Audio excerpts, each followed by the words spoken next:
The Garden of Unnamed Things. By Ilyra. Chapter 1, Where Lost Gods Go.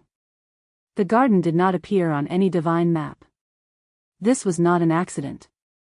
Ilyra had spent the better part of 3 centuries making sure of it, walking the boundary lines each morning with bare feet pressed into the soil, reinforcing the concealment with the slow patience of someone who understood that the best kind of protection was the kind no one ever noticed. Not walls. Not wards crackling with obvious power. Just a gentle insistence on being overlooked, like moss on a stone that the eye slides past without thinking. The boundary held. It always held. Today the perimeter check took longer than usual because the red-thorned creeper along the eastern edge had grown another 2 feet overnight and was attempting to colonize the trail. Ilyra crouched beside it, brushing their palms clean of loose dirt, and studied the new growth with the careful attention of someone reading a letter from a trusted friend.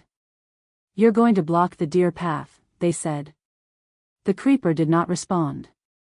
Plants rarely did, not with words, but this one shifted slightly in a wind that was not blowing, and Ilyra took that as acknowledgement. "I'll give you until the new moon," they said. "Then I'm redirecting you toward the eastern wall where there's more stone to climb." They stood, pressed their hands against their thighs to knock off the remaining soil, and continued walking. The garden was not large by the standards of the divine world, which measured things in mountain ranges and ocean floors. It occupied a valley that should not have existed between 2 ranges of graystone hills, a fold in the world that felt more like a held breath than a landscape. At its heart was a pond fed by an underground spring that tasted faintly of iron and something sweeter that Ilyra had never been able to name. Around the pond, terraced clearings, wild hedgerows, paths worn by years of careful foot traffic, and above everything a canopy so dense with interlocked branches that the sky appeared only in small bright fragments, like pieces of a broken window. It was beautiful the way old things were beautiful, not with any effort toward spectacle but simply by having endured. Ilyra passed the elder oak that Mossfall had claimed as a resting place. The spirit was not visible this morning, but the bark glowed faintly where their presence pooled beneath the surface, and the lichen on the lowest branch had taken on a new bluish tint that meant they had been dreaming. Mossfall dreamed slowly and thoroughly. Sometimes for weeks. Ilyra had long since stopped worrying about it. At the pond, Varka was awake. This was always immediately obvious. The pond, when Varka was resting, lay smooth and opaque as hammered tin. When Varka was awake, the water moved in irregular patterns that corresponded to no current, rippling outward from some central disturbance, and occasionally a dark-shaped surface near the far bank that possessed too many necks to belong to anything the wider divine world would have called safe. Ilyra crouched at the water's edge. "Good morning." One of the heads rose from the water, dripping, and regarded them with an eye the deep amber color of old honey. Varka was what remained after a divine reclassification effort 3 centuries ago had officially designated hydras as monsters rather than guardians and stripped them of their sacred status. Most hydras had not survived the reclassification. Varka had survived it by having the good fortune to wander into a valley that should not have existed and finding, to their evident relief, that someone had left them a pond. The head tilted. A low rumble moved through the water, felt more in the chest than the ears. "Hungry," Ilyra interpreted. "Give me a moment." They retrieved the bundle of dried fish they had tucked beneath their arm when they started the morning walk and set it at the water's edge. Varka's nearest head dipped forward with a thoughtful delicacy entirely at odds with their size and deposited the fish one by one into a different mouth on the opposite side of the body with all the careful sharing of someone who knew they had multiple selves to feed. Ilyra watched this and felt, as they often felt in the mornings, a complicated quietness that was not quite loneliness and not quite peace. Something between. Something that had no name in any language they were aware of, which felt appropriate given where they were. The Garden of Unnamed Things. They had not named it that. The name had arrived, as names sometimes did, from the things that lived inside it. The creatures and beings who had come here without names, or who had abandoned the names given to them, or who had simply never been named at all. Varka. Mossfall. Orion, who had been a god of navigation constellations before the sailors who worshipped him turned to mechanical instruments and let his name fade from their prayers. Orion was awake too, this morning, sitting at the top of the hill above the pond with his knees folded to his chest and his gaze pointed upward even though the sky was mostly hidden by the canopy. He looked, as he almost always looked, like someone waiting for something they had mostly stopped expecting. Ilyra climbed the hill and sat beside him. For a while, neither spoke. This was usual between them. Orion's voice came slowly, as if each word had to be fetched from somewhere far away. "The perimeter," he said, eventually. "Holding," Ilyra said. "The eastern creeper. I spoke to it." Orion turned his head. His eyes were the faded silver of stars that had been shining for so long they had lost most of their original light. He appeared, as always, to be somewhere in his late 20s, which was technically accurate and also entirely misleading, since the last time anyone had accurately counted the years of his existence the number had caused a records keeper in the Divine Archive to go and sit down for a while. "You always talk to the plants," he said. It was not a criticism. It was simply the observation of someone who had been watching Ilyra do it for a very long time. "They listen," Ilyra said. Orion looked back at the canopy. "There was a star last night I didn't recognize." Ilyra considered this. "New star?" "Old one." He was quiet for a moment. "One I knew." "I thought it was gone." Ilyra did not say anything. Orion's relationship with the constellations was something that existed in a space they had never found the right words to enter, something grief-adjacent and joy-adjacent and ancient in a way that made careful witnesses of anyone nearby. After a moment, Orion smiled. It was a small smile, worn soft at the edges. "It was good to see," he said. They sat together a while longer. Below them, Varka finished eating and submerged in a series of satisfied ripples. Somewhere in the eastern hedge, something small and nocturnal was making the sounds of something that had stayed up past its preferred bedtime and was only now finding a place to sleep. The morning light came through the canopy in bright pieces, shifting with the slow breath of the trees. This was how most of Ilyra's mornings went. They were not unhappy. They had considered this carefully, over the years, with the same methodical thoroughness they brought to boundary maintenance and plant negotiation, and had concluded each time that unhappy was not the correct word. They were settled. They were necessary. They had built something real in this fold between the hills, and the things they had built it for were alive and fed and as safe as anywhere could be made, and that was not nothing. That was, in fact, quite a lot. But sometimes in the mornings, sitting with Orion on the hill above the pond, they felt the nameless thing that was not quite loneliness settle against their ribs like a stone held in a palm. Familiar. Unobtrusive. Present. They had never examined it too closely. By mid-morning they had completed the perimeter check, negotiated with the creeper, redistributed a family of sprites who had taken up residence inside one of the rain collection vessels, and remarked 3 of the boundary posts with fresh protective ink that smelled of cedar and cold water. The ink was their own formula, developed over decades of trial and adjustment, and it worked not by shouting presence but by suggesting, very gently, to any divine or semi-divine entity approaching from outside that they had probably already seen this valley and had not found it interesting. It worked because most divine entities did not expect to be managed. Arrogance, Ilyra had found, was its own kind of blindness. They returned to the central clearing as the sun moved past noon. The clearing held the closest thing the garden had to communal architecture, a long stone table worn smooth by years of use, several benches in various states of structural integrity, and a fire pit that Mossfall had apparently asked the garden itself to grow around over the decades until it was now ringed by thick-rooted plants with wide flat leaves that caught the smoke and transformed it into something that smelled, improbably, of rain. Ilyra sat at the table and took out the small logbook they carried on their rounds. The logbook was not large. It held notes in their own shorthand about boundary conditions, plant growth patterns, the health and movements of the garden residents, and anything unusual observed during the daily check. The entries were spare, each line doing exactly the work required of it and no more. They had kept the practice for as long as the garden had existed, though the early logbooks had burned in a fire they did not like to think about and the records only went back about a century and a half. Today's entry read, Eastern Creeper, redirecting. Sprite family, relocated. 3 posts renewed. Orion, new star sighting, positive. Varka, appetite normal.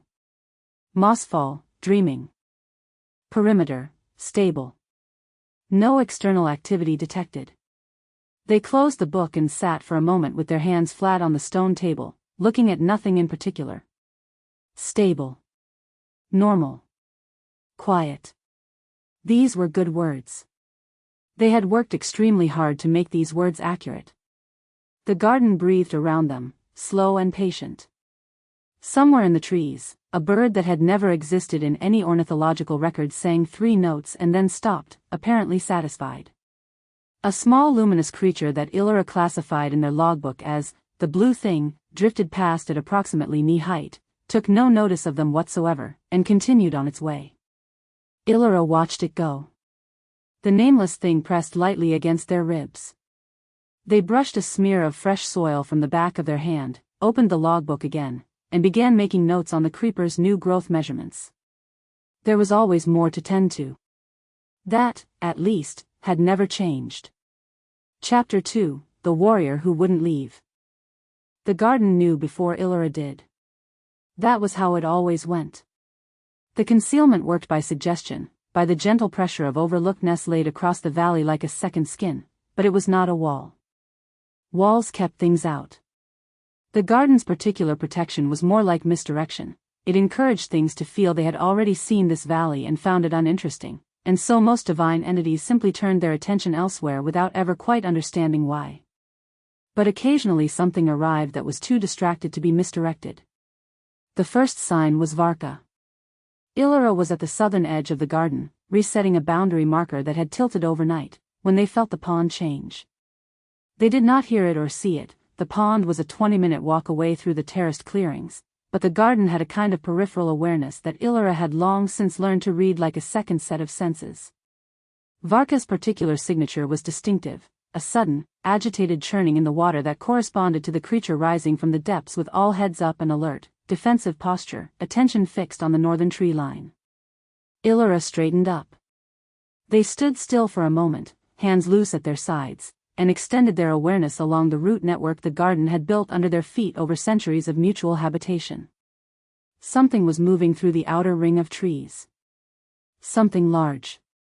Something that walked upright on 2 legs and carried, even at this distance, the faint particular resonance of a divine entity, power coiled in the body the way coals held heat. Not Mossfall. Not any of the garden's residents. Someone from outside. Ilyra closed their eyes for a moment, took one careful breath, and moved. They reached the northern tree line in less time than the distance should have allowed, which was one of the quieter advantages of being the keeper of a garden that had slowly become an extension of oneself over several centuries. The trees knew their footsteps. The paths shortened for them. They arrived at the edge of the inner grove just as the something became a someone. He came through the trees sideways, one shoulder angled ahead of the other as if navigating a crowd, though there was no crowd, only interlocked branches. His armor, which had clearly once been impressive, was in a state of significant disrepair, one pauldron missing, the other dented to a shape that suggested a forceful argument with something much larger than a person, and a cut in the leather across the ribs that had been tied shut with what appeared to be a piece of rope. He was tall, broad in the shoulders, and he moved with the deeply ingrained physical confidence of someone who had spent centuries being the most dangerous thing in most rooms. His hair was the color of storm clouds, loose and wind-tangled around his face, and his eyes, when they found Ilyra standing between 2 old oaks with their arms crossed, were the bright amber of a flame held close. He stopped. They looked at each other. "Oh," he said. "Hello." Ilyra said nothing. The man looked around at the grove, at the soft light coming through the canopy, at the moss-covered stones and the distant sound of water. He appeared genuinely surprised, but not frightened. His expression was the open, uncomplicated curiosity of someone who had just found something unexpected and was deciding whether to be delighted or cautious. He settled on delighted. "This is not where I was going," he said. "No," Ilyra agreed. "It isn't." A beat of silence. He looked back at Ilyra with an expression that, on someone else, might have been sheepish. On him it was more like cheerful acknowledgement of a navigational error. I was following a battlefield, he said, which I realize is a strange thing to say. There was a skirmish about 2 ridges north of here, ended about 3 hours ago, and I was tracking the retreating units when He gestured at the trees around him. Apparently I got turned around. You did, Ilyra said. He nodded, accepting this. Then he tilted his head and looked at Ilyra with a new kind of attention. Not threatening. Just assessing, the way a person looks when they realize there are more layers to a situation than first appeared. You're a keeper, he said. It was not a question. Ilyra did not confirm or deny this. Who are you? Selim. He said it simply, without the particular weight that divine names sometimes carried when their owners wished to make a point. I don't think I've been to this part of the world before. You haven't? No. He seemed interested rather than offended. Hidden? Overlooked, Ilyra said carefully. But not from me. Apparently not. He glanced around again, and Ilyra watched his face while he did.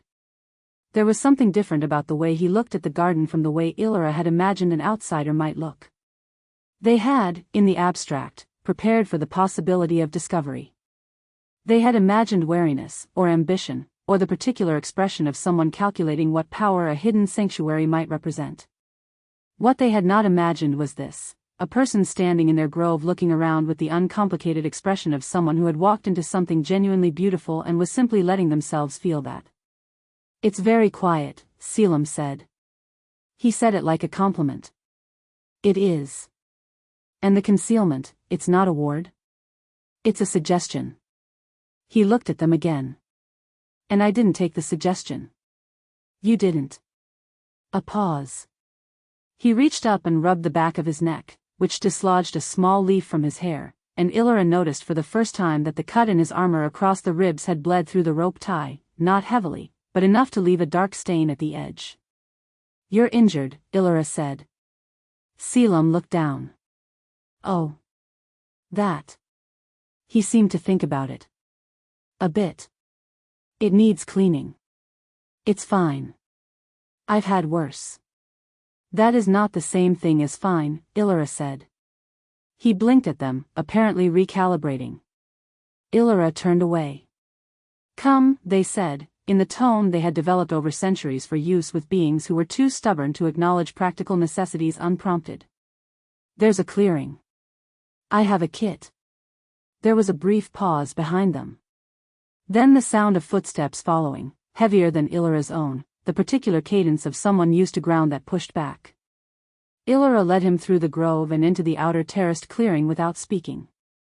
They were aware, the way the garden made them aware of everything within its boundaries, of Selim's gaze tracking the space around him as they walked, the terraced beds of plants that existed nowhere else in the divine world, the stones half buried in moss, the small luminous creature that drifted past and paid them no attention. They were also aware of the precise moment when Varka surfaced at the far edge of the pond and regarded the newcomer with all heads raised and amber eyes unblinking. Selim stopped walking.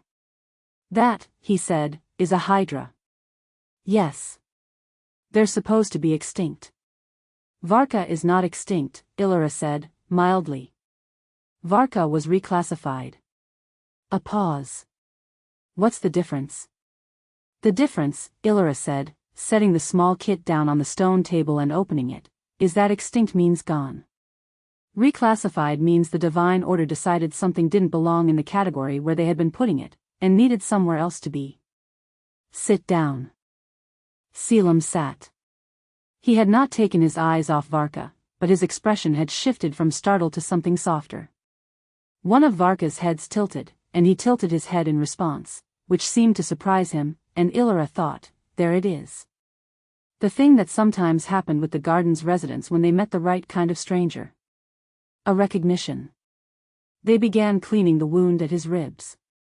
He was quiet through this, which was either pain or consideration. The cut was not deep, which was true, but it was ragged at the edges and had not been rinsed, and field injuries left untended had a way of becoming more significant than their initial appearance suggested. Ilyra worked with the focused economy of long practice, and tried not to think too carefully about the fact that they had an unknown divine entity sitting at their table bleeding onto the stone. How did you find this place? They said. It was not entirely a question. I already told you, Selim said. I was following the retreat and I got turned around. The concealment doesn't fail for careless navigation, Ilyra said. It adjusts for it. If anything, distracted movement should have taken you further away. A pause. Huh, he said. Huh, Ilyra repeated, flatly. I don't know what to tell you. One moment I was in the tree line above the ridge, the next I was. He gestured at the garden. Here. Ilyra tied the last piece of cloth with slightly more force than was strictly necessary, though not enough to hurt. You should have been unable to find this place. And yet. He looked down at the neat bandaging and then up at them with the kind of open, direct attention that Ilyra had not experienced from an outside entity in a very long time. Thank you. For this. Don't thank me, Ilyra said, beginning to close the kit. Leave. I'll leave, he said pleasantly, once I'm certain I can retrace my steps. 2 ridges north, you said? I said nothing about 2 ridges north. You said 2 ridges north. Right. He stretched carefully, testing the binding, and then relaxed. Above the pond, a wind spirit drifted through a patch of afternoon light, and his eyes followed it with the same uncomplicated interest he had brought to everything else in the garden. What is this place? It's not your concern. I'm not asking to make it my concern. I'm asking because it's clearly extraordinary and I'd like to understand it a little before I leave. Ilyra looked at him. He waited. The problem, Ilyra thought, the specific and inconvenient problem, was that he did not seem to be lying. He sat on their stone bench with a fresh bandage on his ribs and dried mud on his boots and storm cloud hair falling into his eyes, and he looked at the garden the way it deserved to be looked at, and he waited for an answer without pressing. Most outside entities who found the garden, in the 3 times this had happened before, arrived with an agenda. A purpose. A reason that implied the garden was a means to some other end. Selim looked at the garden like it was simply a place worth looking at. It's a sanctuary, Ilyra said, finally. For beings the divine order has no place for. He nodded slowly. His gaze moved to Varka, still watching from the pond, and then to the trees, and then back to Ilyra. You built it. Over time. And you keep it hidden. I try. He was quiet for a moment. Then, it's a good thing you built. Ilyra did not respond to this. They closed the kit, set it aside, and stood. The path north will be clearer in the morning, they said. The light goes in 2 hours. You can stay until it's safe to navigate back. They said it before they had decided to say it. The words arrived completed, and Ilyra stood with them and felt the particular discomfort of having done something that did not follow from any instruction they had given themselves. Selim, to his credit, did not make a production of it. He simply nodded. All right, he said. And then, thank you. This time Ilyra did not tell him not to. They went to check on Orion, and the creeper, and the evening distribution of the garden's resources, and tried not to think too carefully about the stranger sitting at their table watching the wind spirits move over the pond as the light changed. When they came back 2 hours later, he was still there. He had, while waiting, apparently introduced himself to Varka, because one of the hydras' heads was resting on the bank beside him, eyes half closed, with the specific expression of a creature receiving something it would not ask for but was willing to accept. Selim's hand was resting very lightly on the ridge between 2 of the neck scales, not petting, just present. Ilyra stopped at the edge of the clearing. Selim looked up. She likes having the scales between the 2nd and 3rd neck scratched, he said. The ones on the left side. Ilyra looked at Varka, who made a low rumbling sound that was the closest thing to confirmation the hydra ever offered. You can't go north tonight, Ilyra heard themselves say. The path loses the divine grid after dark. You'd need to know the landmarks. And you know them. Yes. I could wait for morning, he said simply. The garden was very quiet. The 2nd clearing has a shelter, Ilyra said. It hasn't been used in a while. I'll check its stable. Selim nodded and returned his attention to Varka. Ilyra turned away again. The nameless thing against their ribs was doing something slightly different from usual. They could not yet say what. They went to check the shelter, and chose, for the moment, not to examine it further. Chapter 3, A Garden with Rules. He was still there in the morning. Ilyra had expected this, which was perhaps why they had slept poorly. They had run through the logic of it several times in the dark of their own quarters. Selim was injured, the path required daylight and knowledge of the landmarks, he had been given the shelter in good faith, all of this was practical and defensible.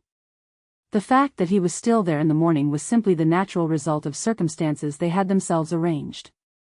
This was all true. It did not explain why they lay awake listening to the garden's nighttime sounds and noticing, more acutely than usual, where the second clearing sat in relation to their own quarters. Not far. 40 steps, approximately, through the central hedgerow. They rose before dawn, completed the boundary check faster than usual, and were back at the central clearing with tea made from the garden's own herbs by the time the sky through the canopy had shifted from black to the particular gray-blue that preceded sunrise.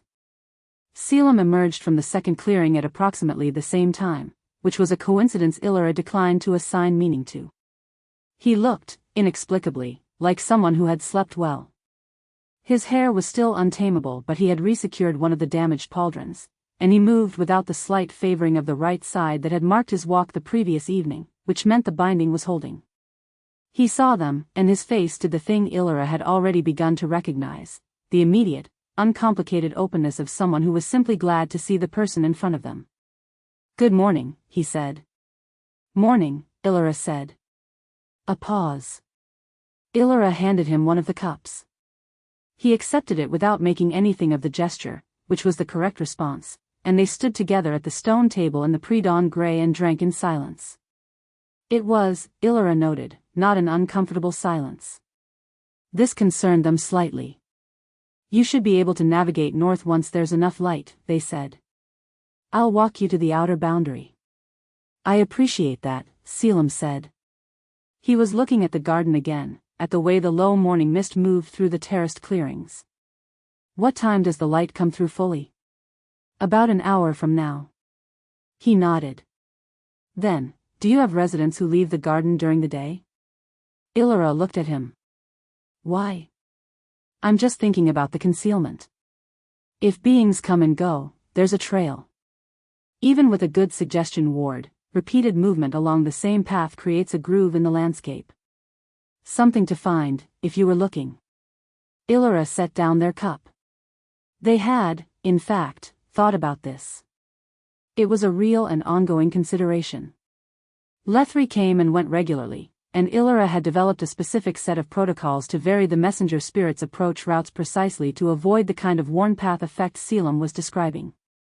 The fact that he had identified it within 12 hours of arriving was not something they could be irritated about, since it was accurate, but it was also not something they wished to discuss with a stranger.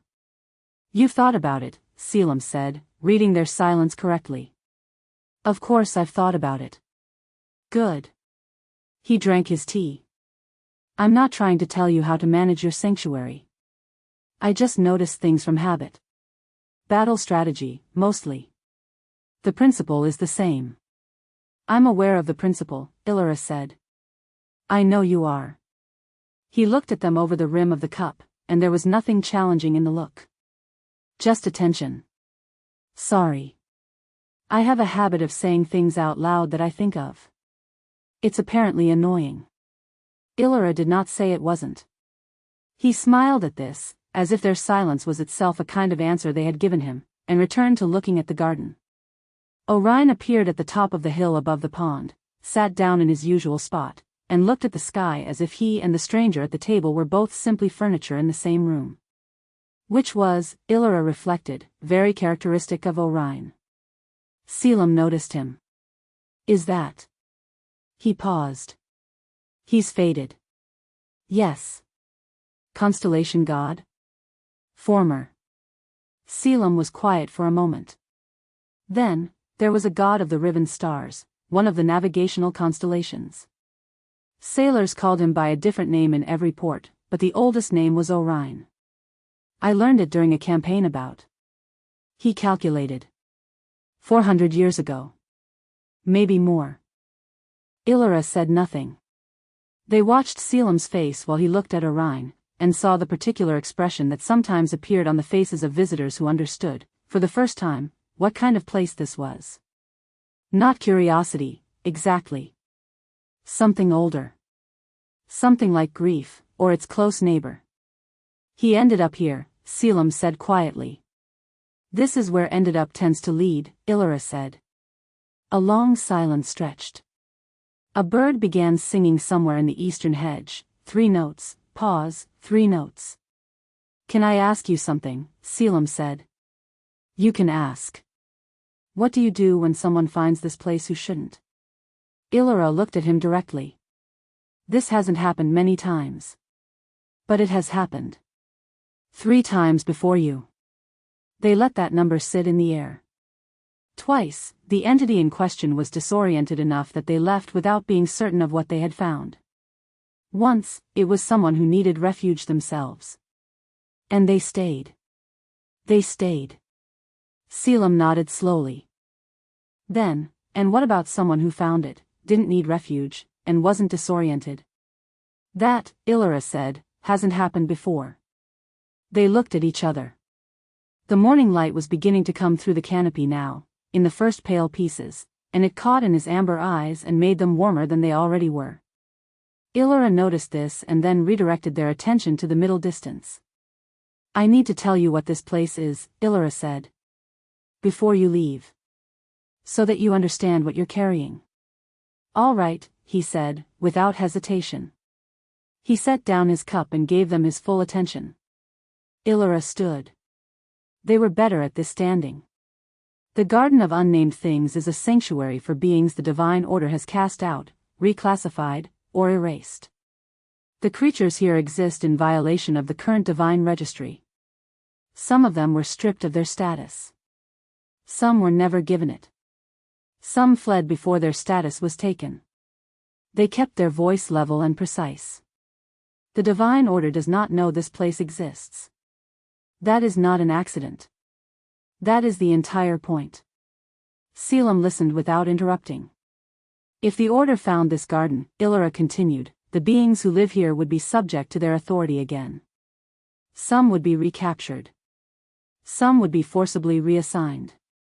Some, they paused for one careful breath. Some would not survive that. Including Varka, Selim said. Hydras are currently classified as hostile and destructive under the 7th Divine Registry Amendment. Yes. A muscle in his jaw moved. He said nothing. I'm telling you this, Ilyra said, because you know where this place is now. You walked in. The concealment failed, or did something I don't yet understand, and now you have a location in your memory that could be used to find this valley again. They met his eyes steadily. I need you to understand what you would be carrying if you left with that knowledge and let it be known to someone else. Selim was quiet for a long moment. The garden breathed around them. A wind spirit drifted low along the stone table and curved away toward the trees. You're not asking me to swear anything, he said. No, Ilyra said. Oaths sworn under pressure aren't reliable. I'm asking you to understand. And then to make a decision based on that understanding. Something shifted in his face. Not surprise, exactly. More like recognition of a kind he hadn't expected. What decision, he said. Whether to leave, Ilyra said, and say nothing of what you found here. Or whether you'll need to stay until I can be confident of one of those outcomes. A long pause. That second option, he said slowly, sounds like you're considering keeping me here against my will. Not against your will, Ilyra said. Against your carelessness. There's a difference. He looked at them for a moment, and then he laughed. It was not a mocking laugh. It was the sound of someone who had been surprised into genuine amusement, and who was not trying to hide it. You're very direct, he said. I don't have the luxury of being otherwise. He nodded, the laughter settling into something quieter and more thoughtful. He looked at the garden again, at Orion on his hill, at the pond where Varka's shapes moved darkly beneath the surface, at the morning mist on the terraced beds. I have no reason to tell anyone, he said. I'm not a servant of the order. I've been a warrior, a champion, a defender of various pantheons over the last several centuries, and every single one of those arrangements has eventually ended with me moving on when it became clear the pantheon in question was more interested in what I could do for them than who I was. He said this plainly. Not with bitterness, exactly. With the honest tiredness of someone describing something they had moved far enough from that it no longer had the power to make them angry. The divine order, he said, and I have an understanding. They don't ask me to serve them, and I don't tell them what I think of their registry amendments. Ilyra was quiet. I'll leave, he said. And I won't speak of this place. I'm going to ask you to come back, Ilyra said. He blinked. What? They had not planned to say this. It arrived with the same completed quality as the offer of the shelter, and Ilyra stood with it and looked at it and found, as they had found then, that it was simply true. The path issue you identified this morning, they said, making their voice neutral. You noticed something real. I've been aware of it, but I've been managing it alone, and a second perspective from someone with experience in approach route analysis could be useful. You want me to come back as a consultant, Selim said, carefully. I want you to come back as someone who has reason to keep this place safe, Ilyra said. Which means giving you more reason to keep it safe. He looked at them for a long moment. That's, he said, an unexpected offer. I'm aware. You don't know me. I know you put your hand on Varka's neck scales last night and waited to see how she responded before moving. A pause. He glanced at the pond. That's not nothing, Ilyra said, which was possibly the most they had said about why they trusted someone since the garden was first built. Selim looked back at them. I'll come back, he said. Don't tell anyone where you're going when you do, Ilyra said. And vary the approach. Not the same ridge twice in a row. Understood. They walked him to the outer boundary in the early morning light, through the grove and along the edge of the northern tree line to where the path recovered its ordinary quality and the concealment settled back into place behind them. At the boundary, Selim turned. What do I call you? He said. A small pause. Ilyra, they said. He nodded once. Ilyra. He said it simply, without any of the particular weight some entities placed on names when they first received them, as if cataloging. He just said it like it was their name. I'll be back before the month turns, he said, and walked north into the trees, and the garden quietly folded itself around the space where he had been. Ilyra stood at the boundary for a moment longer. Then they went back to their logbook and wrote, Unknown entity, Selim. Warrior god. Injury treated. Departed north. Knowledge of location confirmed. Likely returning. They stared at that last line for a moment. Assessment, manageable. They closed the book and went to see about the creeper, which had, overnight, made an optimistic attempt at the path. Chapter 4, Sunlight in the Moss. He came back in 11 days. Not because he had been counting. He was simply aware, in the way that someone who had spent a very long time navigating by sky and landmark developed a passive awareness of intervals, that 11 days had passed between leaving the valley and finding his way back to it, and that this was somewhat under the month Ilyra had mentioned, which probably meant he had come back early. Selim was aware of this. He chose not to examine it too closely. The second approach was different from the first because this time he was looking for the garden rather than stumbling into it, which turned out to create its own set of complications. The suggestion ward worked on intention as well as attention, apparently, because 3 times he found himself on what felt like the correct ridge only to arrive at a different slope entirely, and once he stood for a full 10 minutes at the edge of a tree line that looked exactly right and felt completely wrong, before concluding that the concealment was doing something subtle and deliberate to his sense of arrival. He respected this. He also found it mildly infuriating. On the 4th attempt he stopped trying to find the garden and simply walked in the general direction he remembered, keeping his mind off the destination and on the morning around him, the quality of the light through the trees, the particular way the ground changed composition as he descended toward the valley's elevation. And then, between one step and the next, the trees opened, and the mist rose from the terraced clearings, and the pond lay quiet in the early light, and Selim exhaled with the feeling of someone who had solved a puzzle and was trying to appear casual about it. Ilyra was at the stone table with the logbook open. They looked up when he arrived at the edge of the inner grove, and their expression did the thing he was beginning to understand was characteristic, a careful neutrality that processed information before deciding how much of what it found to show.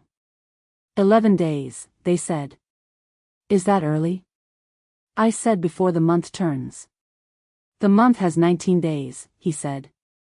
I was well within the window. Something in their expression suggested they did not find this argument convincing. They looked back at the logbook. You found the valley on the fourth approach, they said. Selim stopped. How do you know how many approaches I made? The concealment tells me when something is looking for the garden, Ilyra said. Not who. Just pressure, directional. 3 from the eastern ridge, 1 from the northwest, and then a 4th from almost due north that arrived. They looked up. You stopped trying. The trying was making it worse, he said. Yes, Ilyra said, with the tone of someone who found this obvious and was being patient about not saying so. Selim came the rest of the way into the clearing and sat at the table, setting down the pack he had brought, and looked around at the garden in the morning. It was different in late morning light than it had been in the gray pre-dawn of his first full day here. The mist was thinner, the color of everything more settled, and the particular quality of the silence had changed, become less held and more inhabited. What needs doing, he said. Ilyra looked at him. They seemed to be recalibrating in some small way, and he was starting to learn that this was what their expressions looked like when something had not gone the way they expected. You came to work, they said. I came to make myself useful, he said, which was mostly true. The path problem. You said a second perspective could help. I spent some time on the ridge lines looking at approach angles.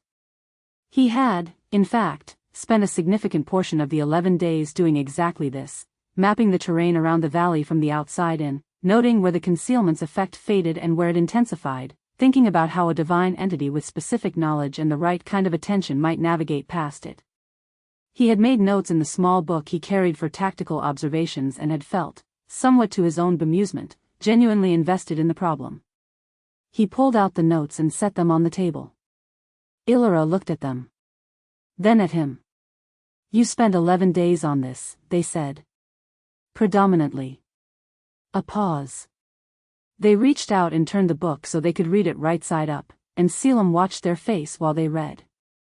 The careful attention was the same whether they were reading notes or listening to a person, the same quality of thorough and unhurried processing. Their gray eyes moved across the pages in the focused way of someone cataloging rather than simply reading. This is good, they said, finally. The eastern approach is the weak point, he said.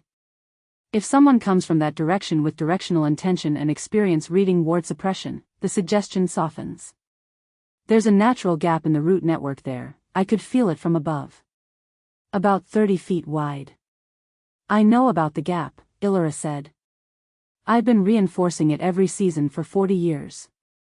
The root network in that area is interrupted by a granite shelf 12 feet down. The roots can't go deeper and they can't go around without losing the contiguous connection. Could you run the ward reinforcement above ground? Through the stone? Ilyra was quiet for a moment. Mossfall has been suggesting something similar, they said. An above-ground network using the ivy and the creeper. I've been hesitant because surface-level wards are more visible. More visible to whom? To anything looking. But the thing looking would have to already be close enough to see the surface, Selim said. If something has already gotten that close, the visible ward is the least of your problems. Another pause. Ilyra looked at the notes again. I'll talk to Mossfall, they said. Selim settled back on the bench and looked at the pond. Varka was already awake, and the familiar dark shapes moved below the water. As he watched, one of the heads rose and found him across the distance with those amber eyes, and he felt the same thing he had felt the first night, the quiet, specific pleasure of being recognized. Can I say hello to her? He said. Ilyra looked up from the notes. You can do whatever Varka is willing to permit, they said, which was approximately the most permissive thing Ilyra had said to him in their entire acquaintance. He went to the pond. Varka surfaced fully as he approached, which he understood enough by now to read as a good sign. She was extraordinary. He had encountered hydras before in his life as a champion, always in combat, always in the context of the Divine Order's official position that they were dangerous and hostile and required neutralizing, and he had killed 3 of them. He did not think about those 3 encounters often, but standing at the edge of Ilyra's pond looking at Varka's multiple heads regarding him with patient curiosity, he thought about them now, briefly and with an unpleasantness that sat in his chest like something swallowed wrong. He crouched at the water's edge. "Good morning," he said. Varka's nearest head extended toward him slowly. He kept his hands visible and relaxed, palms out, the way he'd been taught once by an animal handler in a southern pantheon about creatures that were large enough to make a decision to trust you into something significant. The head stopped a foot from his face and looked at him. He looked back. The scales up close were extraordinary, deep gray-green, each one edged in what appeared to be a faint metallic iridescence that only showed in direct light. The eyes were old, the way that all ancient things had a specific kind of age visible in them if you knew where to look. Not faded like Orion's. Dense. Accumulated. "I like your pond," he told her. A rumble moved through the water. The second head surfaced near the bank to his left and deposited something at the edge with careful precision, a smooth stone, gray-green, approximately the same color as Varka's scales. Selim picked it up. "Thank you," he said, and meant it. He spent the next hour at the pond, and Varka spent it surfacing various heads in various combinations, which he began to understand as a kind of introduction, not all of her at once, but incrementally, as if she was showing him each aspect of herself one at a time and waiting to see how each one landed. He responded to each new head with the same patient attention, and found himself wondering, not for the first time, what it was like to have several selves sharing one body and one life, whether that felt like plurality or unity or something that had no equivalent in any experience he'd had. He was thinking about this when he heard footsteps and looked up to find Ilyra standing at the edge of the clearing, watching. "You've been here an hour," they said. "Has it been an hour?" He looked at the sky, gauging the light. "She's been introducing herself." "I didn't want to rush it." Something moved in Ilyra's expression that he couldn't quite name. "The eastern hedge needs clearing," they said. "The creeper has rerouted again." He stood, brushed his hands on his trousers, and looked at the stone Varka had given him. He tucked it into his pocket.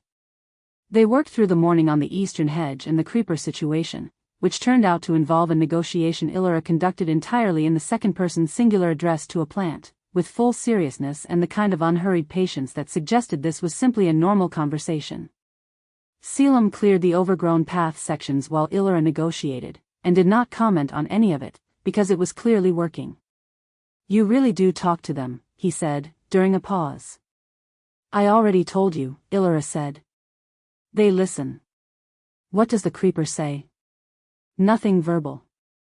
But it's been moving toward the light consistently since I redirected it, which tells me it understood the instruction and is following it." "How do you know it understood and isn't just growing toward the light the way plants do anyway?" Ilyra looked at him with the specific expression of someone who has been asked a question that contains a fundamental misunderstanding of the situation. "The light," they said, "is in the same direction I pointed." He laughed. It came out of him easily, the way laughter did when it arrived without being planned. Ilyra looked at him briefly and then looked away, and he noticed, in that brief moment, the small thing that happened in their expression when the careful neutral surface shifted slightly, not quite a smile, but something adjacent to it, something that wanted to be. They worked through the afternoon. By the time the light shifted toward gold and the evening spirits began to move through the upper canopy, Selim was aware of several things: that he had done more genuinely satisfying physical work in one afternoon than he had done in several months of professional warfare, that the stone in his pocket had a warmth to it that was probably just body heat but felt more particular than that, and that Orion had appeared at various points throughout the day at different locations around the garden. Always at some distance, watching him the way a person watches something they are curious about and have not yet decided how to approach. He also noticed, and logged this observation privately with the same care he gave to anything he observed but was not yet ready to draw conclusions from, that Ilyra worked best in silence and he was good at providing it. That they did not explain themselves more than was functionally necessary, and he did not need them to. That at some point in the afternoon they had handed him a tool without looking and he had taken it without looking, and something in that small coordination had felt very natural.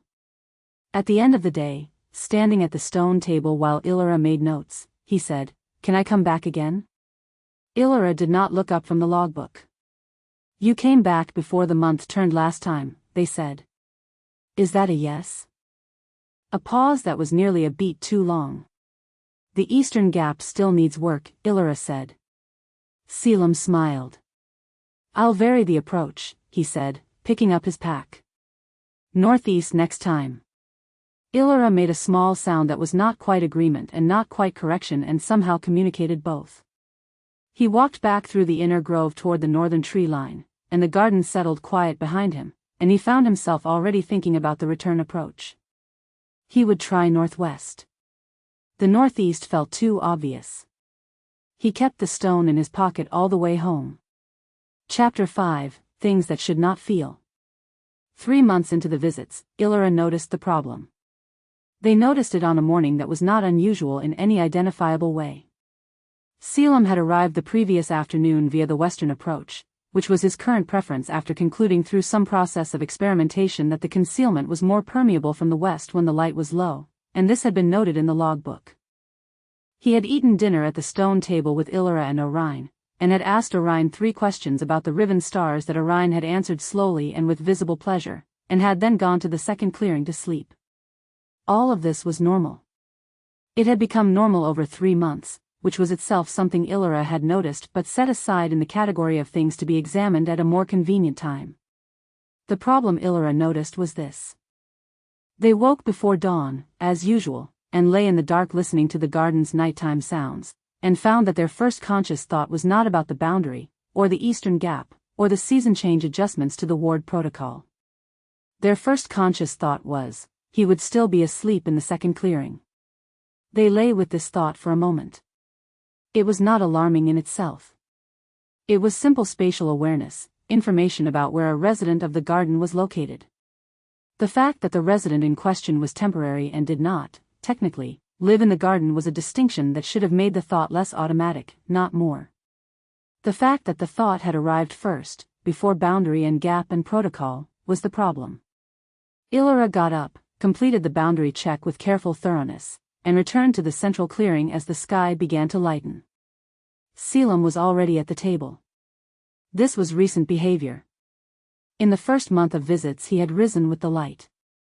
In the second month he had begun to appear earlier, before full dawn, apparently adjusting his sleep schedule to match the garden's rhythms. Now he was sometimes at the table before Ilyra, which was disorienting in a way that was difficult to explain because nothing about it was inconvenient, and that was, in itself, the disorienting part. He had, without being asked, started making the tea. He slid a cup toward them as they sat. "Morning," he said. "Morning," they said. The tea was exactly how they made it, heavy on the cedar bark, light on the sweetener, steeping time measured in the particular count they had established over decades of the same cup each dawn. He had simply watched them make it 4 or 5 times and reproduced it without comment. Ilyra wrapped their hands around the cup and tried not to think about this. "The mist is different today," Selim said. He was looking at the terraced clearings, where the morning fog sat lower and thicker than usual, pooling in the hollows between the beds. "Is that seasonal?" "The cold is coming from the north earlier than usual," Ilyra said. "The garden retains it differently from the surrounding hills. In another few weeks the mist will sit like this until mid-morning." "Is that a problem for the plants?" "Some of them like it." They looked at the beds. "The night-blooming varieties do well in it. The ones with directional growth need the mist to clear by mid-morning or they adjust their orientation." "I could help clear it," he said. Ilyra looked at him. "I know that sounds odd," he said, "since it's just fog. But I've worked with weather spirits before. If there are any in the upper canopy I could probably ask one to redirect the drainage."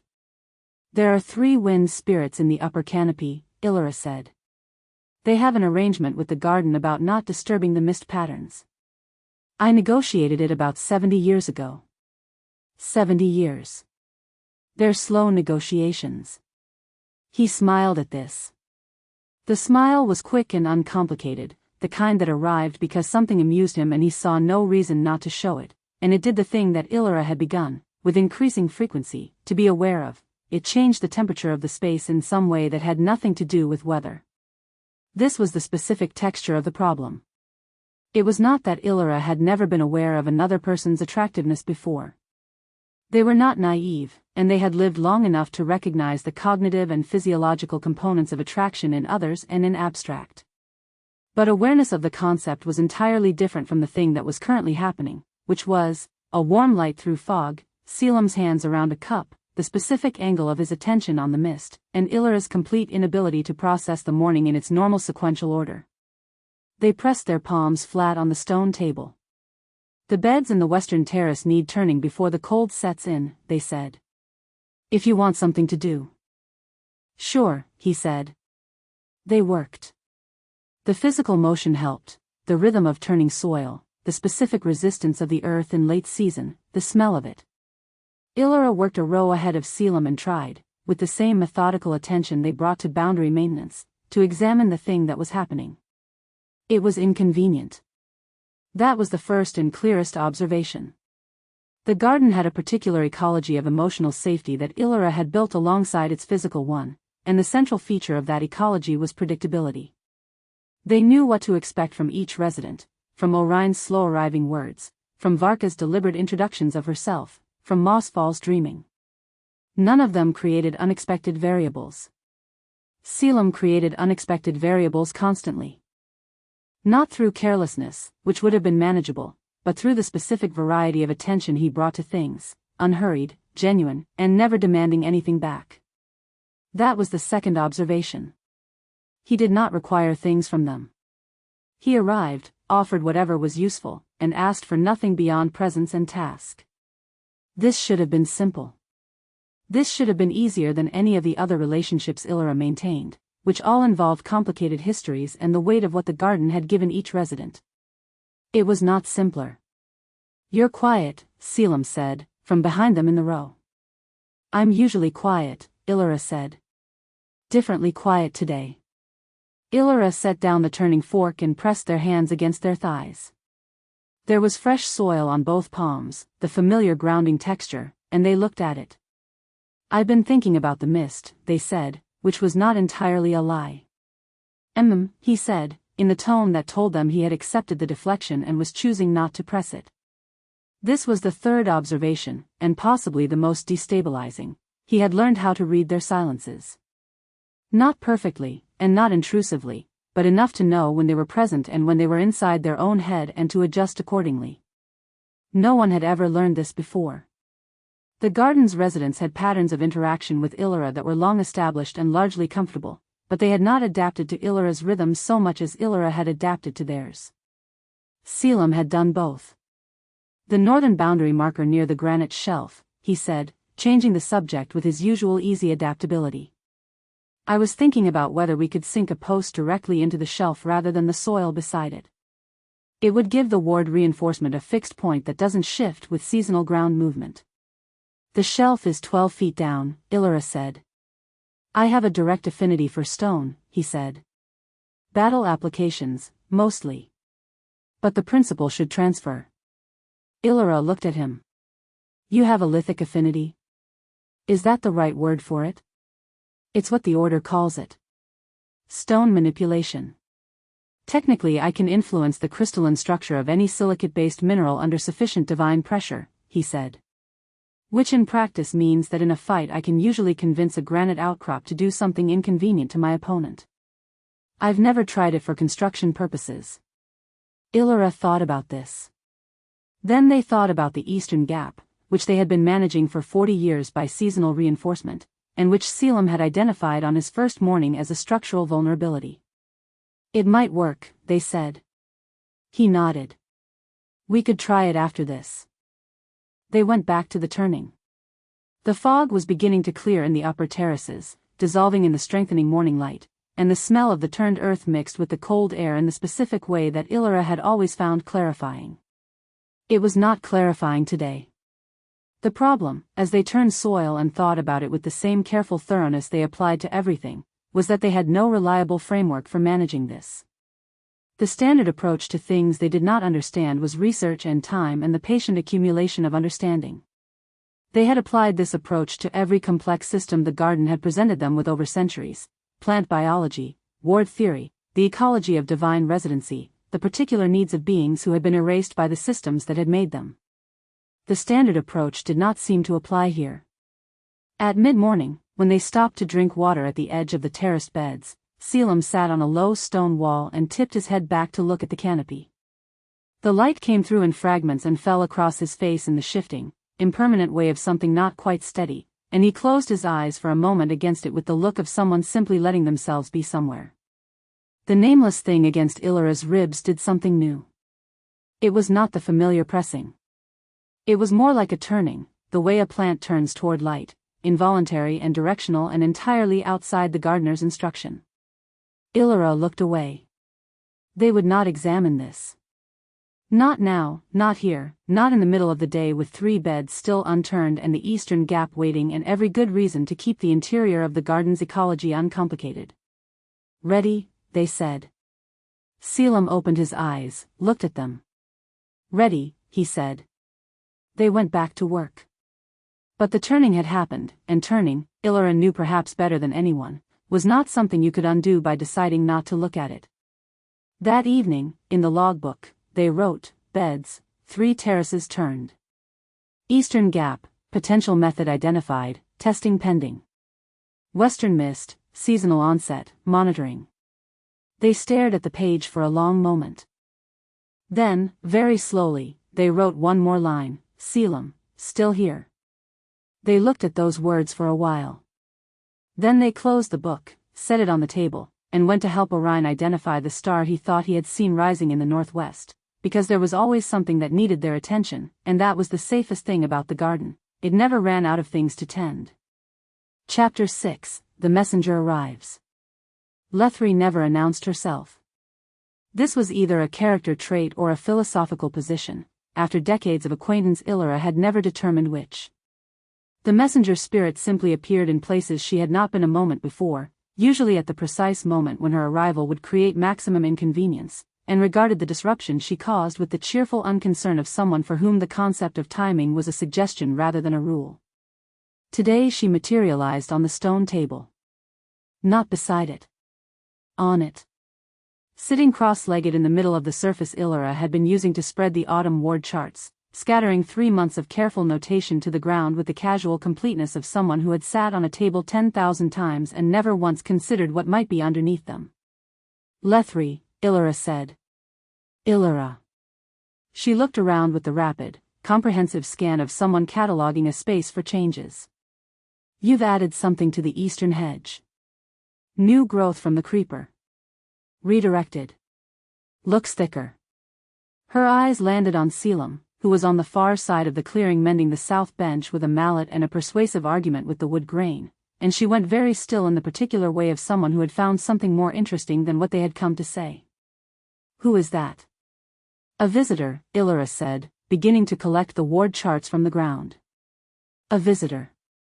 Lethri's voice carried a precise, interested inflection. Does the visitor have a name? Selim said, from across the clearing, without looking up from the bench. He had, Ilyra had observed, very good peripheral awareness for someone who appeared to be focused on something else. Selim, Lethri repeated. The champion? The one who fought at the Pale Shore? Selim set down the mallet and looked over. That was about 200 years ago. I remember everything, Lethri said. It sounded less like a boast than a fact, delivered with the slight weight of someone for whom perfect memory was occasionally more burden than gift. You're smaller than the stories. The stories were exaggerated, he said pleasantly. What stories have you heard about the Pale Shore specifically? Lethri opened her mouth, seemed to reconsider, and returned her attention to Ilyra with the focus of someone remembering they had come here for a reason. I have news, she said. Ilyra had already known this. Lethri did not travel for social calls. The restlessness that drove her between worlds was too purposeful for idleness, and when she appeared in the garden she always arrived with something. Usually information that needed to be given to someone who would understand its weight. The fact that she was here now, when Selim was present and within earshot, created a small careful tension at the back of Ilyra's thoughts.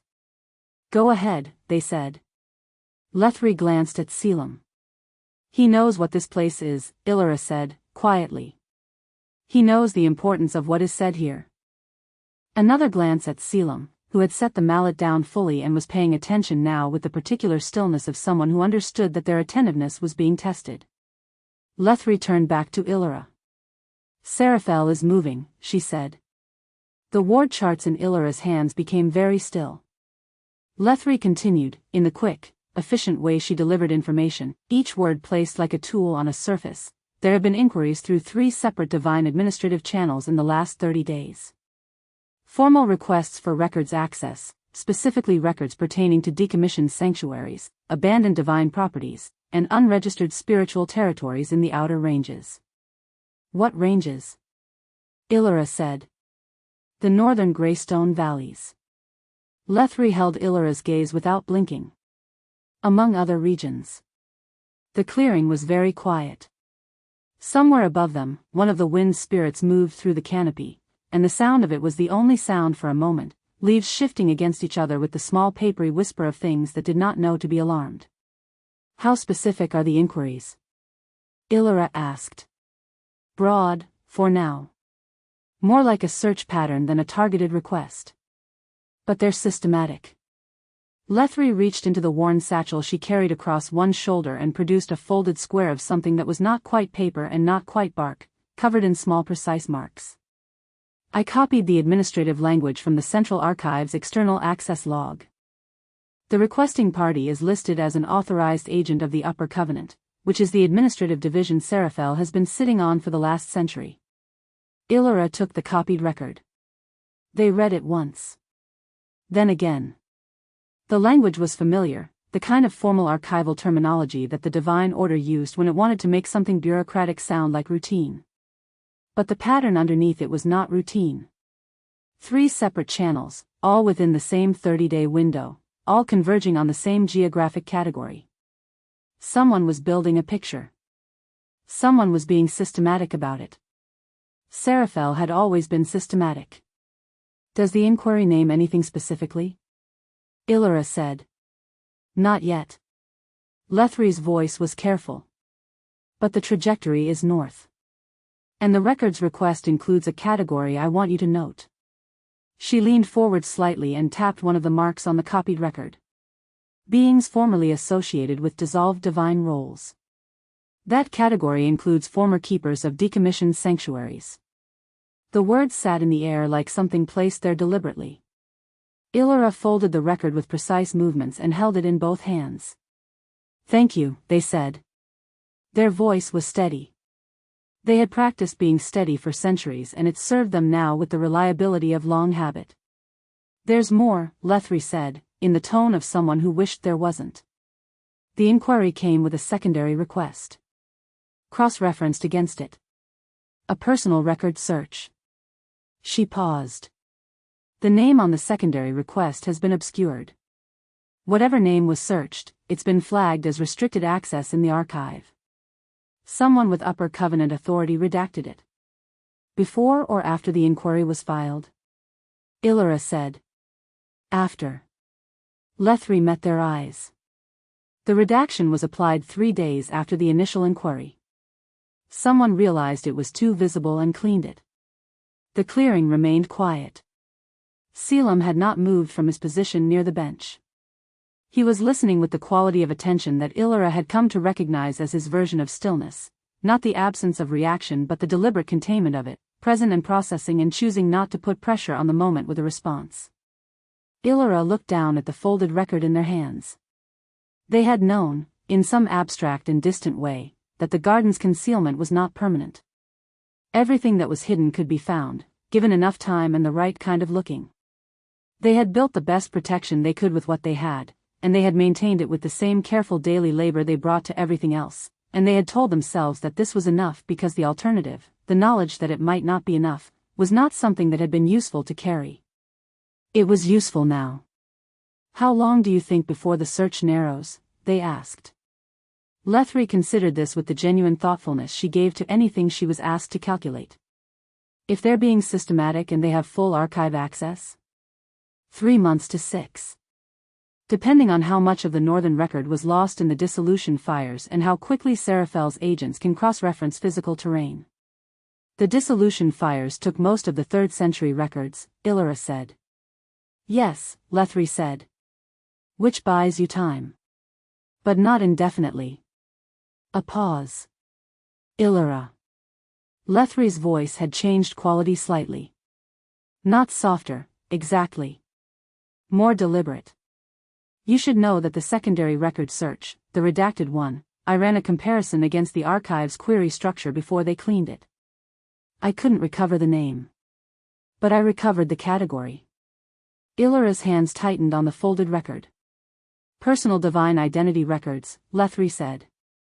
Specifically, prior designations. The garden held its breath. Prior designations. The administrative language the order used for what they had given someone when they decided what that person was. A name applied from outside. A category assigned by authority rather than truth. Ilyra had spent a long time making sure that record was buried. All right, they said. Their voice was very even. Thank you for coming, they said to Lethri. You took a risk, accessing the archive logs. Lethri shrugged with the carelessness of someone who had been taking risks since before most of the divine world had been assembled. I take risks in the interest of things worth protecting, she said. You know that. She slid off the table, landed lightly, and gave Selim one more assessing look across the clearing. Your visitor has good stillness, she said to Ilyra. For a warrior. Then she was gone, between one moment and the next, the way she always left, as if she had simply stopped being in the place she had been. Ilyra stood in the clearing with the folded record in their hands and looked at the middle distance for a long moment. Then Selim crossed the clearing and stopped a few feet away. He did not crowd the space. He stood at the edge of it, visible and present without being intrusive. Seraphel, he said. Who is that? My former mentor, Ilyra said. A pause. And they're looking for this place, Selim said. They are beginning to look for this place, Ilyra said, with careful precision. There is a difference. For now. For now, Ilyra agreed. They looked at the folded record again. The marks on it were very small and very clear, and the category it named was something Ilyra had not had to think about directly for a very long time. Prior designations. What do you need? Selim said. The question was so simple and so direct that it took Ilyra a moment to process it. Not what does this mean, not what will you do, not who is Seraphel exactly and what is the nature of the threat and can you explain the full history. Just, what do you need? I need to think, they said. All right, he said. He went back to the bench. Ilyra sat at the stone table, set the folded record in front of them, and looked at the garden. At the terraced beds in their autumn turning. At the pond where Varka's shapes moved in the still water. At Orion's hill, empty now in the late afternoon light. The concealment held. It always held. But for the first time in a long while, Ilyra was not entirely certain that always was the right word. They opened the logbook to a new page and wrote, Lethri, arrived. News from the archive. Seraphel, inquiry filed through Upper Covenant channels. Northern Greystone valleys among search areas. Timeline, months, not years. They paused. Then wrote, secondary record search, prior designations. Redacted. Someone is being careful. They closed the book. The sound of the mallet resumed from the south end of the clearing, steady and unhurried, and Ilyra sat with the weight of what they had just learned settling into the place in their chest where other heavy things had lived before. There was always more to tend to. Today, for the first time, that thought was not a comfort. Chapter 7, The Name Buried in Silence. Ilyra did not sleep that night. This was not, in itself, unusual. They had gone without sleep before, many times, for reasons practical and otherwise, and the garden did not require them to be rested in order to function. The boundary still held in the morning. The plants still grew. Varka still surfaced at dawn in their slow, deliberate way, and the wind spirits still moved through the canopy in their ancient negotiated patterns, and everything that had been true the day before was still true now. This was also, Ilyra had found, the thing that made sleepless nights endurable, that the world did not wait for resolution before continuing. They sat at the stone table in the dark and did not look at the folded record, which they had placed at the far end of the table, and thought about Seraphel. It was not something they allowed themselves to do often. There was a discipline to not thinking about certain things that was very like the discipline of the ward maintenance, the same daily practice of choosing where to place attention, the same understanding that some paths led somewhere you needed to avoid. Ilyra had maintained both disciplines for a long time with the same methodical patience, and both had held. Tonight the discipline was failing them in the specific way that all long-held practices eventually failed, not through any single dramatic break but through the accumulated pressure of too much coming from one direction at once. Lethri's news. The prior designations category. The record with its small precise mark sitting at the other end of the table. Seraphel. The name in Ilyra's memory was not a wound, exactly. It was older than wounds. A wound implied something that had happened to a self that was already formed. What Seraphel represented was something that had happened before that, in the time when Ilyra was still being made, and the shape of what had been done then was less like an injury and more like a mold, something that had determined the form of what grew inside it. This was not a thought Ilyra examined often.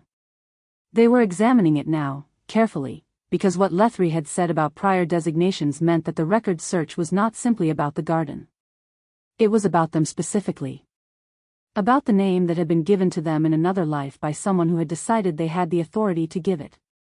Seraphel had believed, and still apparently believed, that identity was assigned from outside. That the role a person occupied within the divine order determined what they were. Ilyra had once lived inside this belief without questioning it, the way you could live inside a badly built house for years without understanding that the walls were wrong until the day the structure shifted and let in the cold. The day the structure shifted, Ilyra had been standing in a hall of the upper covenant with Seraphel beside them, being designated, being given a name and a role and a place in the order's accounting, and had felt, for the first time clearly, how profoundly none of it was true. They had said so. The consequences had been significant.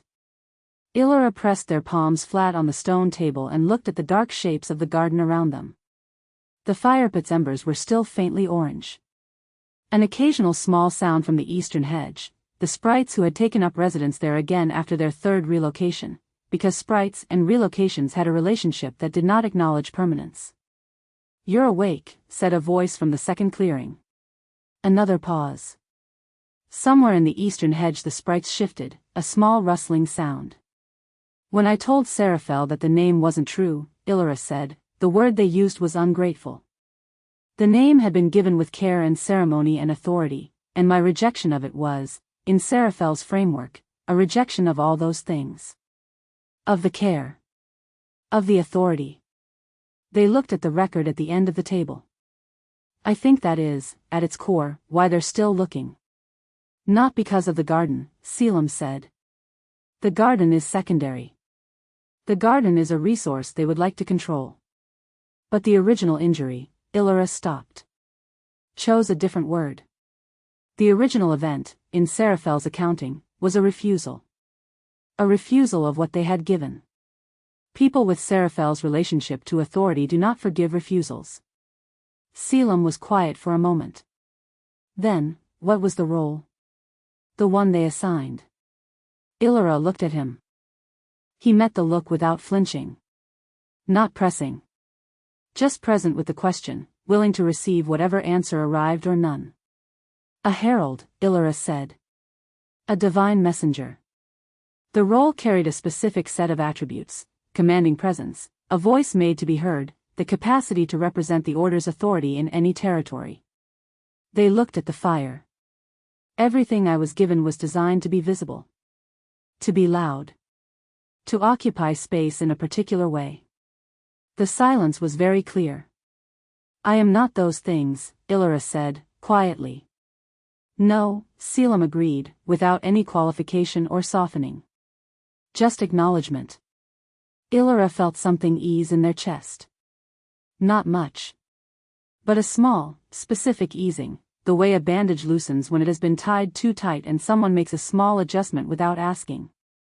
The name they gave me for that role is what they're searching for, Ilyra said. If they find the record and connect it to the current location of whoever that record belongs to, they can use it to argue that I am still under the Order's jurisdiction. That the garden is an unauthorized asset of a designated divine entity who abandoned their post. Can they make that argument stick? Selim said. Legally, within the Order's own structure? Possibly. It would depend on which councils still recognize the old designation formats. Ilyra turned the cup between their palms. But the legal argument is almost secondary. What Seraphel wants is leverage. The name is leverage. The threat of exposure to the wider pantheon, the announcement of who I used to be to every entity that knows me now as Ilyra. They stopped. Selim waited. I have built something here, Ilyra said. It was almost too simple a thing to say, but it was also the most accurate. The garden. The residents. The relationships. Everything that I am now exists in a context that knows me as I am. If Seraphel brings the old name into that context, it becomes something for everyone here to navigate. Orion would have to know. Varka. Mossfall. Everyone I've protected would have to understand that their protector had a different history than they knew. Would that change anything? Selim asked. For them? Ilyra looked at the garden. I don't know, they said. That is the specific fear. I have lived long enough with the knowledge that I don't know. The fire had gone almost completely dark now, only the faintest residual warmth left in the ash. The stars through the canopy were very steady. Selim's hands were folded around his cup, and he was looking at Ilyra with the particular quality of attention that Ilyra had, over months, come to understand as something different from watching.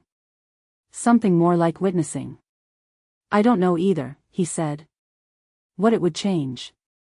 For them. He paused. But I can tell you what it wouldn't change for me. Ilyra looked at him. Whatever name Seraphel has, he said, simply and directly, is a record. It's information about a version of you that a different person decided you were. It doesn't tell me anything I don't already know. He set his cup down. I know who you are. I've watched you negotiate with plants and feed a creature the Order thinks doesn't exist and give up your sleep to sit with someone who's in trouble. That's the information I'm working from. Ilyra was quiet. The thing in their chest was doing the turning again. Different from the earlier turnings, smaller and deeper than those, something that happened in a place they had not known needed tending. You should sleep, they said. Probably, he said. But he stayed a little longer, until the last of the warmth left the fire and the garden had settled back into its ordinary nighttime quiet. When he finally rose and went back through the hedgerow gap, Ilyra sat alone with the cold cup and the folded record and the stars. They reached for the record. Unfolded it. Read the administrative language one more time. Then they folded it again, set it at the back of the logbook between 2 pages, and wrote the night's entry, Lethri's information reviewed. Seraphel's search, pattern confirmed. Timeline assessment, 3 to 6 months before northern ranges are specifically targeted. Defensive priorities, Eastern Gap reinforcement, route variation protocol, secondary concealment layer. They paused. Added, personal exposure risk, elevated.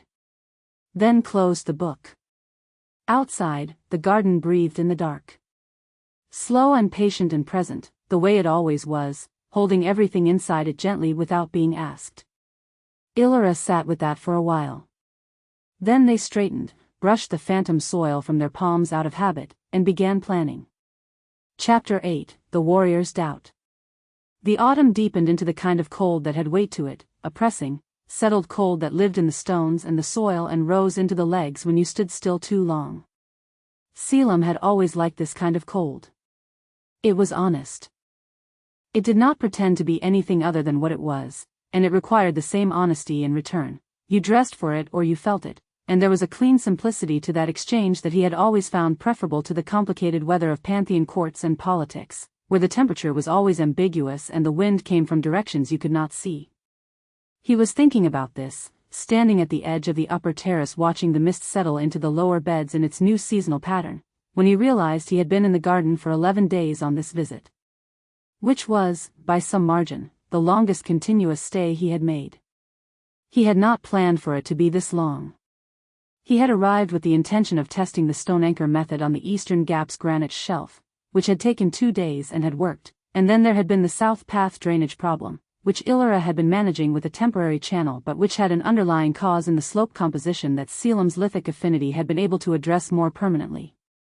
And then Mossfall had surfaced from their long dream. He had not wanted to leave while Mossfall was newly awake. He was not sure he could explain why, except that the plant spirit's emergence had felt like something that should be witnessed, and he had been here, and so he had stayed. Mossfall was extraordinary.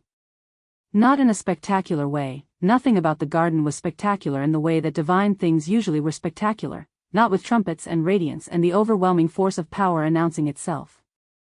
Mossfall was extraordinary the way the garden was, quietly and specifically and entirely without performance.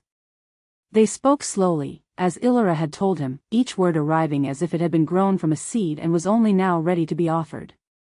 Their form was loose and variable, sometimes resembling a figure seated against the elder oak's bark, sometimes dispersing into the green-gold light that filtered through the lichen, sometimes simply being the tree, or being inside it, in a way that Selim's understanding of selfhood did not entirely have the architecture to map. He had sat with them for a long afternoon on the 3rd day after their emergence, while Ilyra was doing the weekly boundary work, and Mossfall had asked him a question. "What are you waiting for?" they had said. He had assumed this was a garden management question. "I'm not waiting for anything specific," he had said. "I'm staying until the south path is done." Mossfall had made a sound like leaves in wind. "Not here," they had said. "In general." He had not had an answer for that. He was still turning it over. The thing was, Selim had been waiting for something for a long time. He was not entirely sure what. He had spent centuries moving through the divine world as the champion everyone needed him to be, which had been purposeful and occasionally even satisfying and almost entirely consuming, and somewhere in the course of all that consuming purpose he had not noticed that he had stopped asking himself what he actually wanted. This was not a new realization. It had arrived some time ago, slowly and without drama, the way most true things arrived, not as a revelation but as an accumulation. A growing weight of evidence that the life he was living was not, had perhaps never been, the full story. The specific shape of what was missing had become clearer here. He had been in the garden long enough now to notice things about himself that the wider world's pace had never given him space to notice. The way he slept differently here, more completely. The way his hands, which had spent centuries knowing how to take things apart, felt more natural in the act of mending, the bench, the drainage channel, the ward anchor in the granite shelf. The way he talked to Varka's various heads with something that felt remarkably like the quality of attention he had been told all his life should be reserved for strategy and combat. And then there was Ilyra. Selim had lived through enough of the world's complications to know what it felt like when his attention fixed on someone in a way that was not professional or tactical or the ordinary warmth of friendship. He was not oblivious to himself in that particular way. What was new, what he was still working through, was the specific and slightly dizzying realization that the last several people his attention had fixed on in that way had all been different from each other in a manner that he had not, until recently, been honest about. He sat on the stone wall at the edge of the upper terrace and worked through this with the same methodical care he would have given to a strategy problem, because it was the kind of work that required care. He had been a champion in 12 different pantheons over the course of his long life. He had fought alongside people and for people and sometimes against them.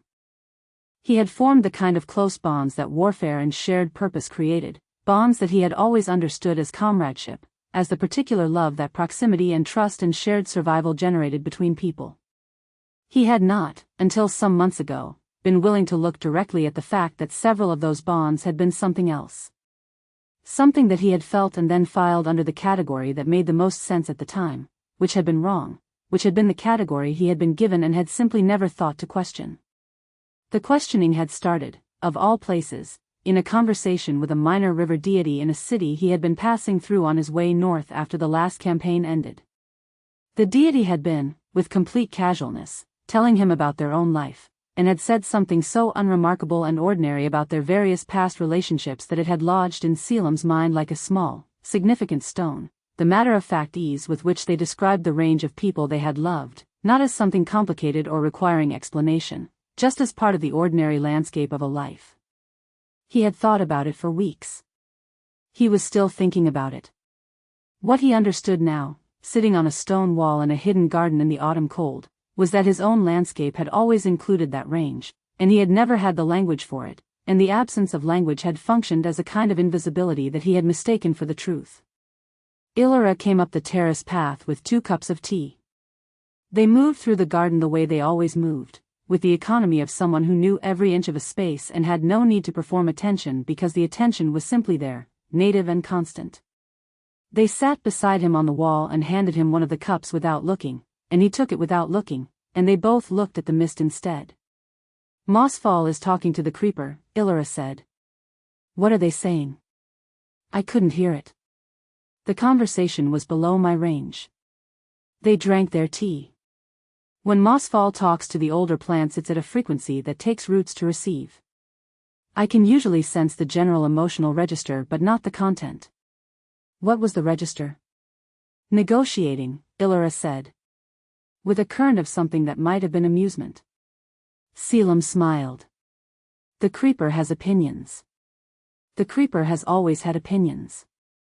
It simply expresses them by growing in inconvenient directions. Ilyra looked at the lower beds. I have been negotiating with that creeper since it was a cutting. How long ago was that? About 60 years. 60 years of negotiations. It's a slow process, Ilyra said. But we understand each other better now than we did. Selim looked at the side of their face. They were watching the mist with the attentive calm that was their natural register, and the morning light caught in their gray eyes and made them look like water with sky in it. He looked away. He had been doing this, noticing and then redirecting. He was not sure it was the right approach, but the alternative was to say something, and he did not yet know what to say, because he did not yet fully know what was true, and saying incomplete things to someone he cared about seemed wrong in a way that silence was not. Mossfall asked me something, he said. What did they ask? What I'm waiting for. He turned the cup in his hands. I didn't know what they meant at first. I thought it was a practical question. It rarely is, with Mossfall, Ilyra said. No. He paused. I've been thinking about it since. Ilyra was quiet, which was their way of giving someone room to continue. I've been a champion for a very long time, Selim said. I've been good at it. I don't think the problem was the work, exactly.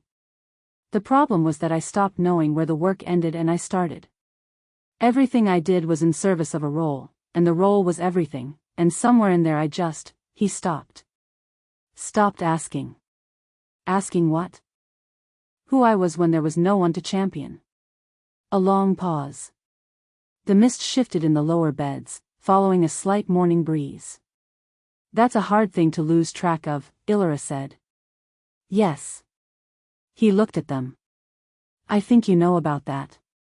A small silence. In different ways, they said.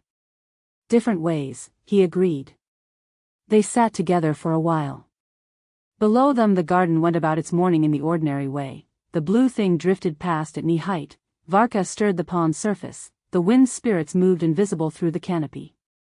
Ordinary and extraordinary at once, in the way that this place consistently was. What do you want? Ilyra asked. They said it quietly, a reflection of his own question back at him. He thought about it honestly. To stay here, he said, for longer than is tactically necessary. He turned the cup. To learn how to do this kind of work.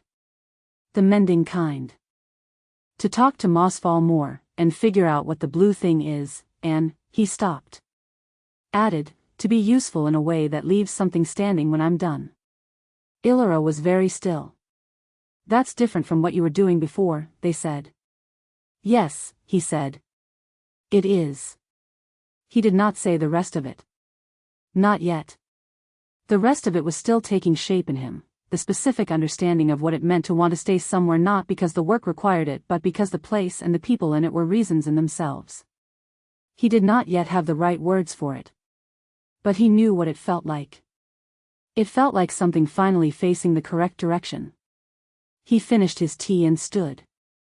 "I should go check the south path before the mist clears," he said. "There was still some settling in the lower channel yesterday." Ilyra nodded. He was already at the terrace steps when they said, quietly, not quite to him but not quite to themselves, "It's good. What you said you want. It's a good thing to want." He paused for a moment on the steps. "I'm starting to think so," he said. And went down through the mist, toward the south path and the garden's quiet ongoing work, and felt, with increasing clarity, that he was facing the right direction. Chapter 9, Seeds of Belonging. The godling arrived on a morning when the frost was just beginning. Not the hard frost that would come later, the kind that pressed the garden flat and made the stone table painful to the touch. This was the first frost, tentative, which Ilyra had always thought of as more of a statement of intent than an actual assault, a thin silver film over the upper leaves and the flat stones of the path, gone by mid-morning. A reminder from the season that it was on its way and had opinions. Ilyra was at the eastern gap when the boundary told them something new was approaching. They had been testing the reinforced anchor Selim had set in the granite shelf, pressing their awareness down through the root network to read how the ward energy moved now that it had a fixed point to pivot around, and the difference was noticeable, cleaner, more stable, the way a tent with a good center post was stable compared to one held up only at the edges. They had made a note in the logbook. The note had been complimentary. The approaching presence was small. This was the first thing.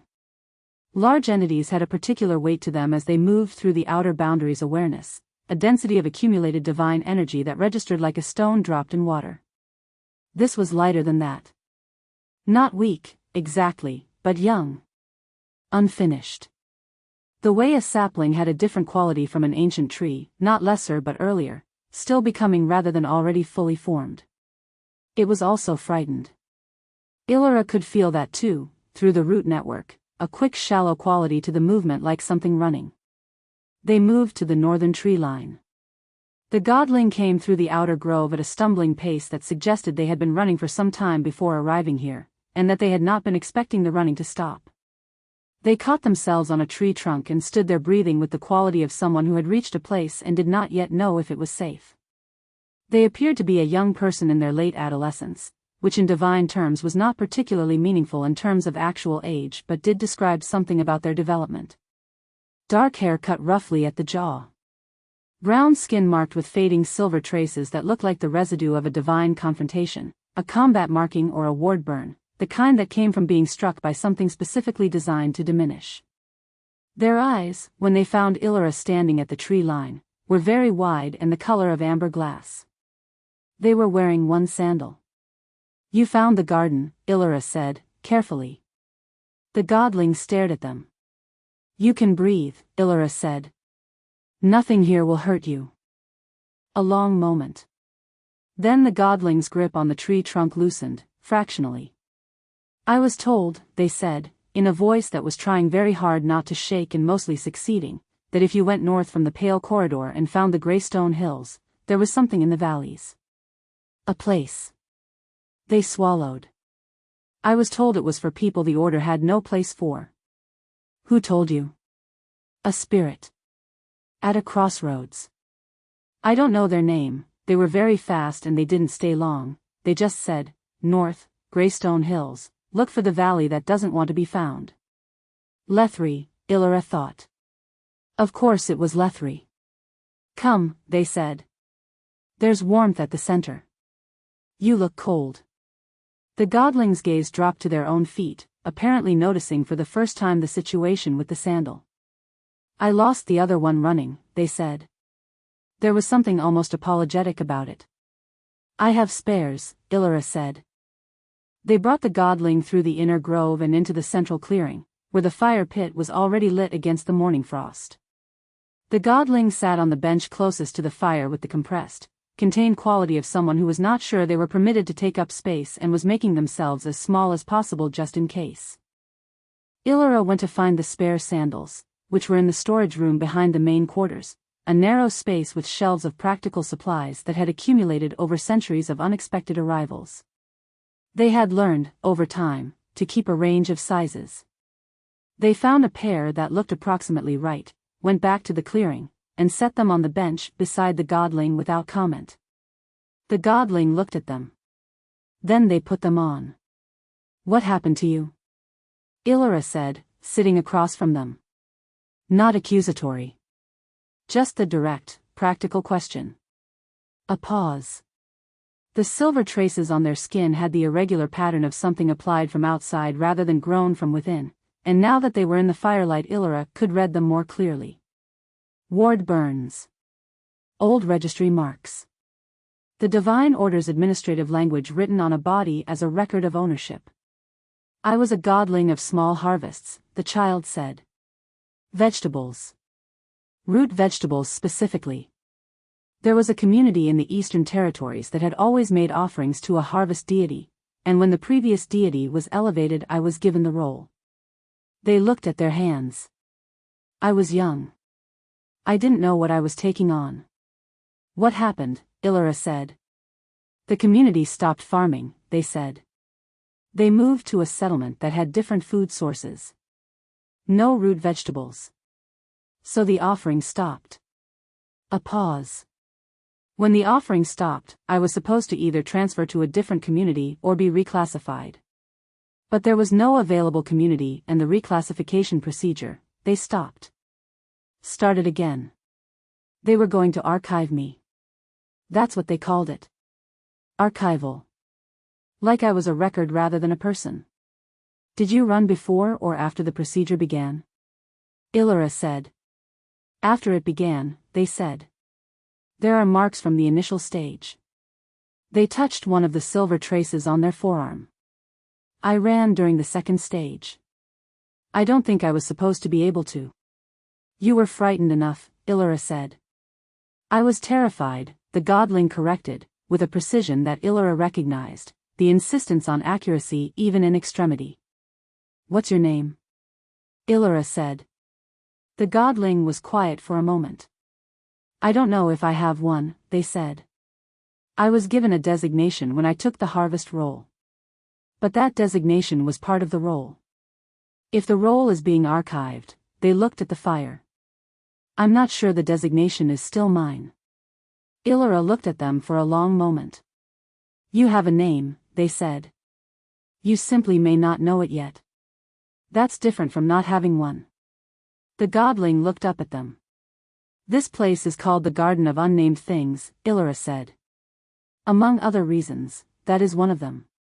People arrive here before they have found the right words for themselves. That is not a deficiency. It is a beginning." They kept their voice steady and practical, because this was practical, it was the most true and useful thing they could say. "You can stay here while you find them." The godling's expression did something complicated. Not quite relief, not yet. Something more preliminary, the first loosening of a thing that had been held very tightly for a long time. "For how long?" they said. "For as long as you need," Ilyra said. They heard footsteps from the south path and looked up to see Selim coming through the lower terrace gate with the mallet over one shoulder and a coating of frost dirt on his boots, and he stopped when he saw the godling by the fire. His expression did what it always did when he found something unexpected in the garden, went directly to open, uncomplicated attention. "Good morning," he said to the godling, the same way he would have said it to Orion or to Ilyra, completely without fanfare. The godling stared at him with the wide-eyed recognition of someone who knew a famous face. "You're Selim," they said. "The champion. You fought at the Pale Shore." "Yes," he said, setting the mallet against the wall and coming to the table. 200 years ago. You're very young to know about that." "I have a divine education," the godling said, with a slight dignity. "Even minor harvest deities receive the standard historical curriculum." "A minor harvest deity," Selim said, sitting down. He looked at the silver traces on the godling's arms and his expression flickered briefly with something that was not warmth, but settled back quickly. "What kinds of harvests?" Root vegetables, the godling said. Excellent category, Selim said, with the entirely genuine conviction of someone who had strong feelings about root vegetables. Underappreciated. What's your name? The godling hesitated. Selim waited without pressing. Nairai, the godling said, finally. It came out quietly, like something tested. Nairai, Selim said, the same way he had said Ilyra's name the first time, simply, without weight, as if it belonged exactly where it was. Good name. Nairai looked at them. Something shifted in their expression, the same preliminary loosening, but fuller now. Ilyra watched this from across the table and felt the particular protective tenderness that the garden sometimes called up in them, the feeling of being responsible for something young and alive that was still learning whether the world was safe. They had felt it before, with Orion in the early years before he found his steadiness, with Varka in the months after the reclassification when the hydra was still expecting to be driven out of the pond. It was different each time. It was always the same feeling. They spent the morning settling Nairai into the garden. There was a third clearing past the inner hedgerow, smaller than the second, which had not been used in decades and needed airing but had a structure that was sound. Selim went ahead to open the shutters and check the roof while Ilyra walked with Nairai and explained the garden's basic geography and the practical arrangements that govern daily life here. The rules, such as they were few. Tell Ilyra if you were leaving the boundary and when you expected to return. Do not invite anyone to the garden without permission. If something felt wrong in the ward or the boundary, find Ilyra immediately and describe it specifically rather than approximately. That's it? Nairai said. That's it. No hierarchy. No assignments. If you want something to do, ask. There is always work. Ilyra paused at the hedgerow gap. But nothing here is mandatory except those 3 rules. Nairai walked quietly for a moment. In the order, they said, everything was assigned. Every minute of every day had an accounting. What you did, when you did it, how it reflected on your designation. They looked at the garden around them. I don't know what to do with an unaccounted minute. You'll learn, Ilyra said. It takes time. How long? Ilyra thought about Orion, who had arrived in something like Nairai's condition and had taken approximately 30 years to stop expecting to be evaluated at the end of each day. Different for everyone, they said honestly. Nairai accepted this with a small nod. The third clearing was passable by midday. Selim had found a cot frame in the storage room that needed only one new leg, which he had mended with a piece of timber and the same patient approach he brought to all structural problems, and Ilyra had aired the bedding and checked the small wood stove in the corner for blockages. When they left Nairai to settle, Selim fell into step beside Ilyra on the path back through the inner hedgerow. They'll be all right, he said quietly. Eventually, Ilyra said. Sooner than eventually. He glanced back toward the third clearing. They have good instincts. The name thing. Most people in that position cling to whatever they've been given even when it's wrong. Nairai let it go. Ilyra considered this. Let it go was perhaps generous. Nairai had lost it more than released it. But the readiness to receive a new one, that had been real. Yes, they said. Selim looked at them sideways. You were very good with them, he said. I've done it before. I know, he said. That's not what I meant.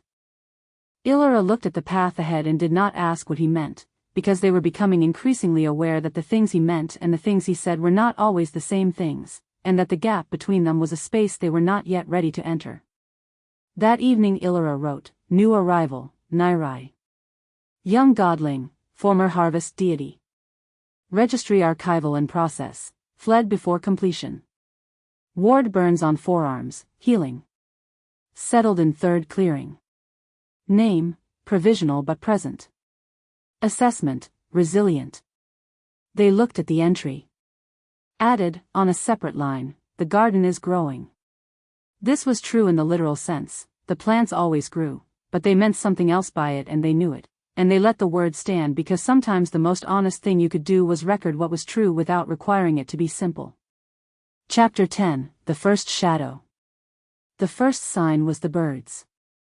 Not the garden's own birds, the ones that had taken up residence over the decades and become part of the ecosystem that Ilyra tended and maintained. Those birds had names, or at least descriptions precise enough to serve as names: the three-note bird in the eastern hedge, the pair of silver-winged creatures that nested in the upper canopy near the wind spirits, the small brown thing that had no equivalent in any avian record and that Ilyra had long since stopped trying to classify. These birds knew the garden, knew Ilyra, and behaved with the comfortable familiarity of long acquaintance. The birds that arrived in the first week of deep winter were different. They came from the north, following the cold, and perched in the outer ring of trees beyond the boundary. This was not unusual. Birds used the tree line regularly, and the concealment did not apply to things that had no consciousness with which to be misdirected. But these particular birds sat in the outer trees with a quality of attention that was different from rest or foraging. They faced inward, consistently, regardless of time of day or wind direction. They perched and looked at the space where the garden was not visible to them. Ilyra noticed this on the second day. They said nothing about it immediately. They continued the morning boundary check with the same careful thoroughness as always, but they moved more slowly along the northern and eastern edges, pressing their awareness deeper into the root network and reading the quality of the concealment from underneath. The suggestion was holding. No divine entity had been close enough to feel the boundary's particular texture, the slight resistance of the overlookedness against intentional movement. But something had been in the outer trees. Not the birds. Something that had left a trace in the energy, a faint impression in the ward's substrate, the kind of mark that remained when something had stood at the boundary for a time with focused attention. Not long. Not long enough to press through the concealment. But long enough to look. On the third day they found a second trace, on the eastern side. Different from the first. Smaller, lighter, but the same quality of intention behind it. Two separate instances of focused attention at the boundary, from different directions, within 3 days. The systematic quality of it was familiar in the most specific and unwelcome way. Ilyra completed the boundary check and returned to the central clearing and sat at the stone table and was quiet for a longer time than usual. Selim arrived from the south path and read the clearing immediately. He set down what he was carrying without comment and came to the table. "What happened?" he said. "Nothing happened," Ilyra said. "Something is looking." They explained what they had found, the traces, the birds, the two separate positions.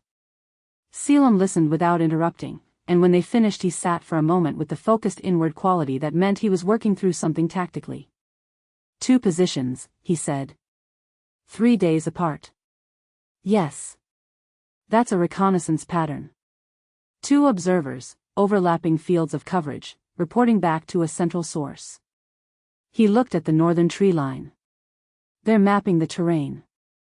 "They haven't found the boundary yet," Ilyra said.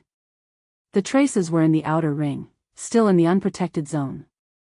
But they were close. How close? 20 feet from the outer ward edge. Selim was quiet. "The eastern trace was closer than the northern one," Ilyra said. "The eastern gap. Even with the anchor reinforcement, the suggestion is softer there." "I've always known it." "We could add a second layer," he said. "A deflection rather than a suggestion. Something that actively redirects rather than just discourages." "Active deflection requires ongoing energy input," Ilyra said. "I can maintain a suggestion ward at the current level indefinitely because it works with the garden's own ambient energy. An active deflection would require me to maintain it personally." They looked at the table. "And if I'm maintaining it, I'm not doing everything else. Could Mossfall hold it?" Ilyra considered this. Mossfall's affinity was with the plant network itself, with the deep organic connection between root and soil and slow growth. An active deflection ward was a different kind of work, faster and more responsive, built on something more like deliberate intervention than patient accumulation. "Not alone," they said. "Not with the consistency it would need." "Together?" Selim said. "Possibly."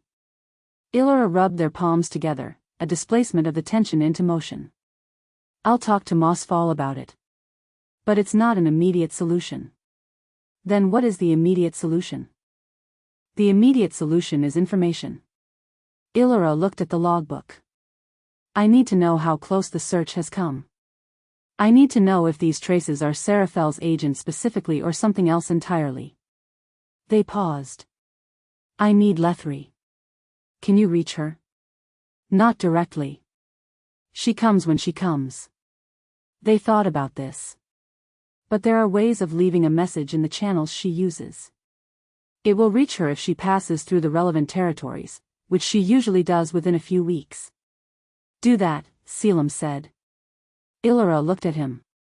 I know, he said. You were going to do it regardless. I'm not giving you instructions. You sound like you are. I sound like I care what happens, he said, directly and without apology, and that makes the tone different sometimes. I'll try to manage it. A pause. The tension in Ilyra's chest was doing something complicated, the simultaneous weight of the news from the boundary and the particular quality of Selim's directness, and they needed to separate these things and deal with them in order, which was becoming increasingly difficult. They went to find Nairai. The godling was in the third clearing, which they had taken over in the thorough and slightly chaotic way of someone who had been told they had space and was not yet entirely sure of the boundaries of permission. They had begun growing things. This had not been assigned or requested, Nairai had simply done it, starting with a small planter of root vegetable starts that they had assembled from seeds Ilyra kept in the storage room and had apparently found without being shown where they were. I hope it's all right, Nairai said, when Ilyra came in and saw the planter. I asked the storage room. The storage room, Ilyra said. I couldn't find you to ask directly. And the room felt, they searched for the word. Open. Like it was available to use. Ilyra studied the planter. The starts were healthy. Whatever divine affinity Nairai had retained from their harvest roll, however archived and diminished, had not entirely left them. The plants were growing with the slight extra vitality of something that had been tended by someone with a genuine connection to the process. It's fine, Ilyra said. Nairai's expression relaxed. I need to tell you something, Ilyra said, and sat on the room's single chair in the way that communicated that this was not a brief conversation. Nairai sat on the cot and waited. Ilyra told them about the traces. Not everything, not the history with Seraphel or the prior designations record, but the practical reality, that the garden might be under the beginning of a search, that the agents of the divine order might be in the outer territories looking for this valley, that this was not confirmed yet but was a real possibility. Nairai's expression went through several things in quick succession. Fear, which was visible and immediate.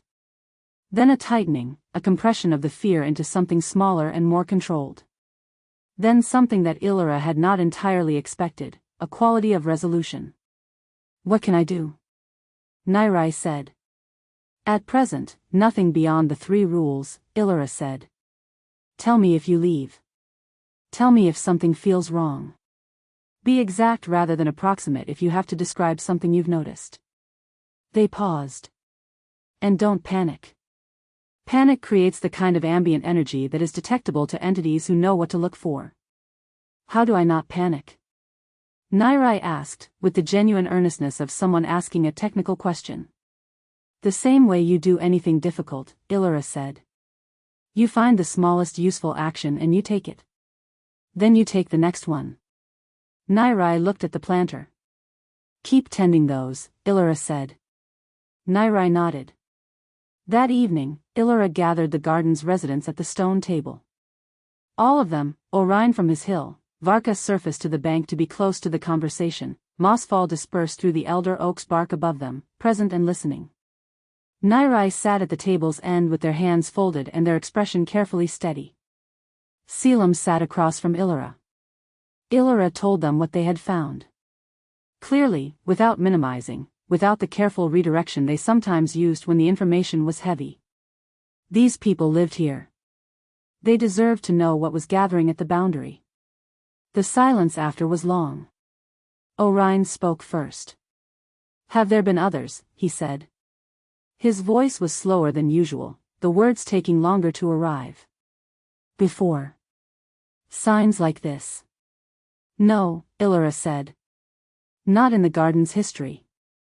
A pause. Then it is new, Orion said. He said it with the tone of someone observing a change in the stars, something that shifted the orientation of the sky without eliminating it. He did not appear afraid. He appeared, as he often appeared, as someone processing something at a frequency deeper than alarm. Mossfall made a sound like wind in branches. A long, slow sound. Ilyra looked up at the oak. "I know," they said. "I'll talk to you about the second layer tomorrow." Varka rumbled from the bank, a low steady sound that moved through the ground. "They'll stay," Selim translated, and Ilyra did not ask how he had learned to read Varka's rumbles. Nairai said nothing. But under the table, Ilyra noticed, the godling's hands had unclenched. Later, alone at the table after the others had gone, Ilyra opened the logbook and wrote, "Boundary, 2 external traces detected. Northern and eastern positions. Reconnaissance pattern. Timeline revision, potentially accelerated." Then, message for Lethri, prepared and left at the northern crossroads marker. Then, Garden informed. Response, steady. They stopped. Added, the garden protects what lives in it. That is what it was built for. That has not changed. They read that line back to themselves. It had not changed. Whatever was gathering in the outer territories, whatever systematic search was moving closer to the Greystone Hills, that fact had not changed. They needed it to stay true. They would make sure it stayed true. They closed the book, stood, and walked the boundary one more time in the dark, bare feet on the frozen soil, pressing their awareness into the roots and the stone and the particular insistent life of everything that grew here. At the eastern gap they stopped and stood for a long time, feeling the improved stability of the anchor post in the granite shelf, the clean pivot of the ward energy around the fixed point. It was better. Selim had been right. They pressed their awareness through the outer ring to the place where the first trace had been and read the cold air carefully. Nothing new. The birds had gone for the night. Just the dark, and the trees, and the garden holding its breath. They stood guard until the cold became too specific to ignore, and then they went inside, and lay down without sleeping, and listened to the garden breathe. Chapter 11, What the Garden Means. The frost held through the morning. Selim was up before dawn, which had become a habit so established that he no longer questioned it. He dressed in the dark, laced his boots by feel, and went out through the second clearing's low door into a garden that was still and silver and breathed cold air into his lungs like a reminder that being alive required something of you. He walked to the pond first. Varka was awake, which was new for this hour. Usually the hydra slept through the darkest part of the morning, submerged in the deeper section of the pond where the underground spring kept the temperature stable.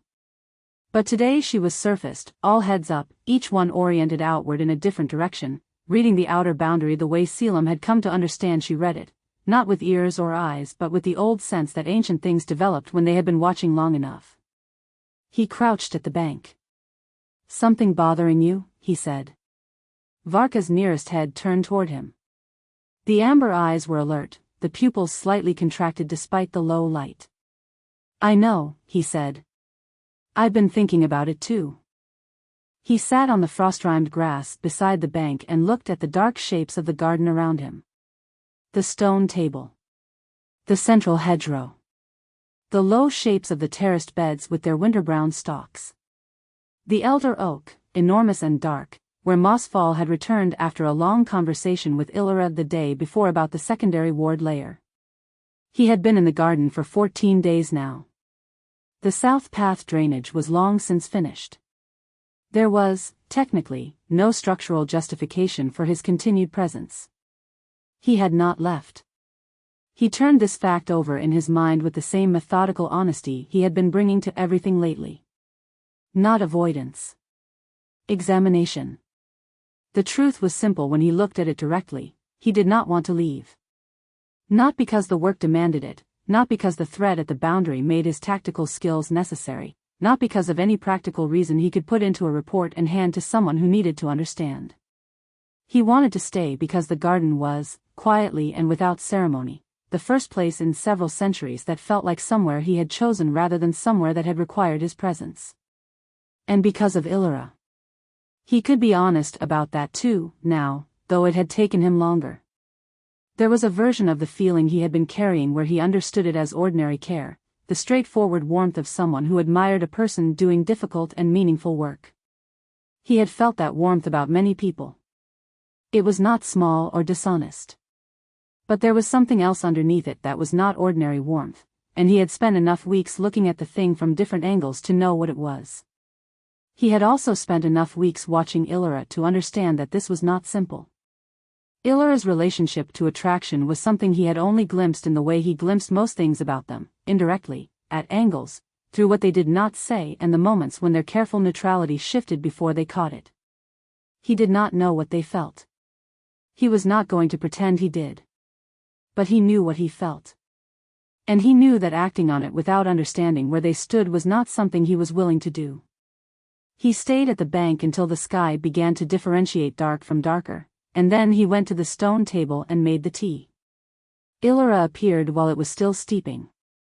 They looked, as they often looked in the winter mornings, like someone who had been awake for a while before deciding to stop pretending otherwise, boots on, hair half down and then apparently reconsidered and pulled back at the nape, the faint particular quality of someone whose thoughts had been running very specifically before the body came outside to join them. They sat. He slid the cup across without comment. "You were at the pond," they said. It was not a question. Varka was up early. Yes. They wrapped their hands around the cup. I felt her. A pause. Mossfall and I worked through the secondary layer parameters last night, Ilyra said. After you went to sleep. What did you decide? That a deflection layer is too energy intensive for either of us to maintain continuously. But Mossfall had a different idea. They looked at the elder oak. Something older. Not a ward in the mechanical sense, not a thing built with intention and maintained with will. A living boundary. Growing things, persuaded over time to hold a specific quality of attention aversion in their own structure. Like the concealment itself, Selim said. But in the plants rather than the soil. More distributed. More resilient. Ilyra turned the cup. The creeper could be part of it. The ivy. The elder oak's root network already holds some of the existing ward energy. Mossfall thinks it could be trained to hold more. How long? Weeks for the basic framework. Longer to mature into something reliable. We may not have weeks, Selim said. I know. They looked at the table. It's a longer-term solution to a shorter-term problem. I'm not abandoning the shorter-term problem. I'm building for after. After. The word had weight to it. After meant assuming the garden survived whatever was gathering in the outer territories, meant the kind of thinking that required a future to grow into. Ilyra said it like a fact. Not like a hope. Selim looked at them. I want to talk to you about something, he said. They looked up. I'm not leaving, he said. I want to say that clearly, before we talk about anything else. I'm not leaving when the weather gets harder or when the search gets closer or because the work I came here to do is technically finished.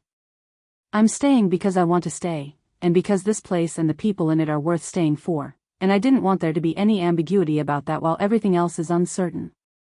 Ilyra was very still. You don't have to, they started. I know I don't have to, he said. That's the point. He kept his voice direct but not pressing, because directness was not the same as demand. The garden has been looking after things that don't have anyone to look after them. I'm not asking to be one of those things. I'm asking to be someone who helps look after them alongside you. The silence was very clear. A wind spirit moved through the upper canopy, trailing the soft sound of its passage through the frozen branches. Varka made a low sound from the pond, one note, the depth of it carrying through the ground into the bench where Selim sat. You understand what that would mean, Ilyra said. Their voice was careful. Not cold. Precise. This is not a safe place to be attached to.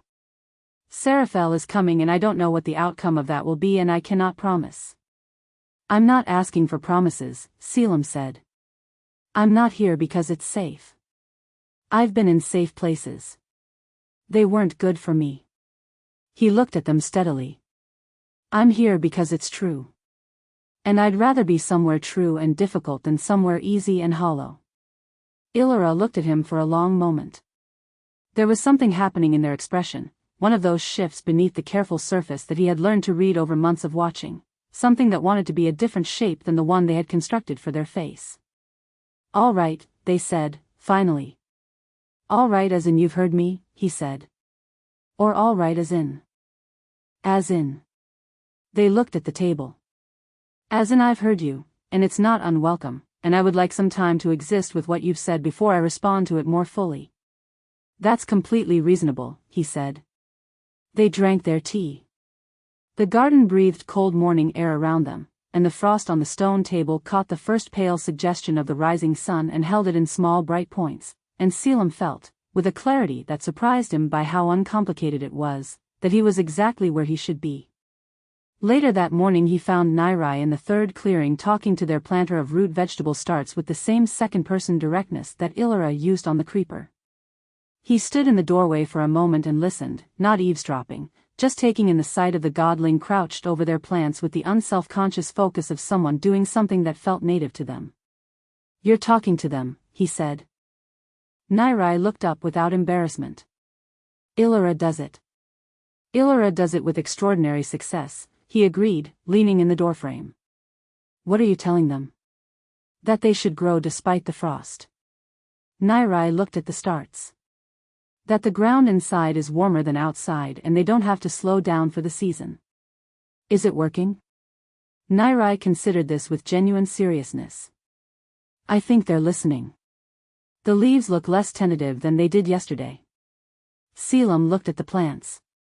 He was not sure he had the sensitivity to read the difference between tentative and confident in a root vegetable seedling, but he was also fairly certain that Ilyra did, in a way that was not metaphor but something older and more specific. Can I ask you something? He said. Ilyra nodded. The archival marks. They're fading. He gestured toward the godling's forearms, where the silver traces had been darker when they arrived. Ilyra looked at their arms. Yes. Slowly. Does it hurt? It did, at first. Less now. They pulled the sleeve back down. Ilyra said the garden's ambient energy is working against the mark. That the ward structure doesn't support what the archival process was designed to do to me. Which was what? A pause. Diminishment, Ilyra said. The archival process involves a reduction of divine essence. The stored essence gets reallocated. The entity becomes, they searched for the word. Small. Not gone. Just very small, until there isn't enough left to maintain coherence. Selim was quiet for a moment. The garden is undoing that, Ilyra said. Ilyra explained it. The ward energy here isn't designed to constrain or diminish. It's designed to let things grow into their proper shape. That's a good explanation of what this place is, Selim said. Ilyra looked at him. They had the amber eyes of someone very young who had been through something very old, and in the morning light the combination was striking, the resilience beneath the youth, the old knowing that had started to grow around a core that was still figuring out what it was. Are you staying? Ilyra asked. Yes, Selim said. Something in Ilyra's expression settled. Not dramatically. Just a small, specific settling, like a stone finding its place in soil. Good, they said, and went back to talking to the plants. Selim returned to the stone table and found Ilyra making notes in the logbook. He did not interrupt. He picked up the mallet that had been left near the south bench, tested the joints of the repaired leg, and made a small adjustment to the second crosspiece that had been sitting slightly off true. After a while Ilyra said, without looking up, You said you'd stay. I did. I want that to be true, they said quietly. I haven't let myself want it until now. They looked at the logbook, not at him. I'm telling you because I think you should know where I stand, even though I don't yet know all the words for what that is. Selim set the mallet down. Then we'll find the words as we go, he said. Ilyra looked up. The morning light was in their gray eyes again, and the thing that lived behind their careful expression was visible for a moment, not hidden, not performed, just there. Yes, they said. They went back to the logbook. He went back to the bench. The garden continued its ordinary, extraordinary morning around them, and it felt, to Selim, like a decision made. Not loudly. Not with ceremony. Just the quiet, irreversible fact of choosing a direction and beginning to walk in it. That evening he wrote in the small tactical notebook he had been keeping, which had slowly shifted from approach route analysis to something more like the record of a person paying attention to a place. The garden does not protect by force. It protects by being what force cannot understand, patient, alive, and growing in every direction at once. I have spent a very long time being force. I think I am ready to try something else. He closed the notebook. Outside, Ilyra was walking the boundary in the dark, and he could feel, faintly, the garden's awareness of them, warm and central, like the still point that everything else moved around. He went to sleep, and for the first time in as long as he could remember, he did not dream about battlefields. Chapter 12, Storm at the Gate. Lethri returned on a day of low clouds. She did not materialize on the table this time. She came through the outer grove on foot, moving fast the way she moved when the news she carried had weight, and Ilyra felt her presence at the boundary before they saw her, a familiar quick-footed resonance in the root network like rapid fingers on a drum. They were already at the clearing by the time she arrived. She looked different from her usual visits. Not disheveled, that was not a word that applied to Lethri, who seemed to exist in a state of permanent purposeful motion that had no equivalent in stillness. But something in her expression had a compressed quality, the particular economy of a person who has been processing something for a long time and is now ready to give it to someone else to carry. Sit, Ilyra said. I don't need to sit, Lethri said. You've been running, Ilyra said. For days, by the feel of it. A pause. Lethri sat. Selim came through the hedgerow from the direction of the south path. He read the clearing the way he always did, quickly and without fuss, and came to the table without being asked and sat across from Lethri with the attentive stillness he kept for moments that required it. Orion appeared at the top of his hill and did not come down, which was his way of being present without intruding. In the pond, Varka surfaced slowly, all heads raised. Lethri looked around at the assembled garden and her expression did something complicated. Not quite grief. Something more like recognition, the particular kind that arrived when you saw what you had been trying to protect and understood both why and that it might not be enough. Talk, Ilyra said. The northern search has narrowed, Lethri said. In the 5 weeks since my last visit, Serafel's agents have been through every registered territory in the Greystone Ranges. They've eliminated the southern and western valleys entirely. The active search area is now the northern ranges specifically. She reached into the satchel. I copied the updated query log. She set the copied record on the table. Ilyra did not reach for it yet. How narrow, they said. 3 valleys remain unaccounted for in the northern range, Lethri said. Of those 3, 2 have known occupants who have been interviewed and cleared. The third, she stopped. The third is this valley, Ilyra said. Approximately this valley. The records from the dissolution fires took the precise geographic data, but the agents have terrain mapping. They know there's an unaccounted space in the range. She looked at Ilyra with the directness of someone who had decided that softening was not useful. They've identified a gap in the archives that corresponds to this location. They're not certain yet, but they are close. Ilyra folded their hands on the table. Timeline, they said. Weeks, Lethri said. Not months. Serafel has moved resources north. The administrative inquiry phase is ending and the active search phase is beginning. The clearing was very quiet. Somewhere in the eastern hedge, the sprites made a small sound and then went still. There's more, Lethri said, and the compression in her expression deepened. Tell me, Ilyra said. The secondary record search. The personal identity records with the prior designation category. She looked at the table rather than Ilyra. The redaction was undone. Someone with higher authority overrode Serafel's cleanup, which means either Seraphel decided they didn't need to hide it anymore, or someone above Seraphel in the Upper Covenant reviewed the original query and reinstated it. What name is on the reinstated record? Ilyra said. It's still in restricted access. I couldn't recover it. Lethri met their eyes. But the reinstated record has been cross-referenced. The cross-reference links the personal identity search directly to the geographic search. They're looking for a specific entity in a specific place. A pause. They know who they're looking for. They just haven't confirmed where. Ilyra stood up.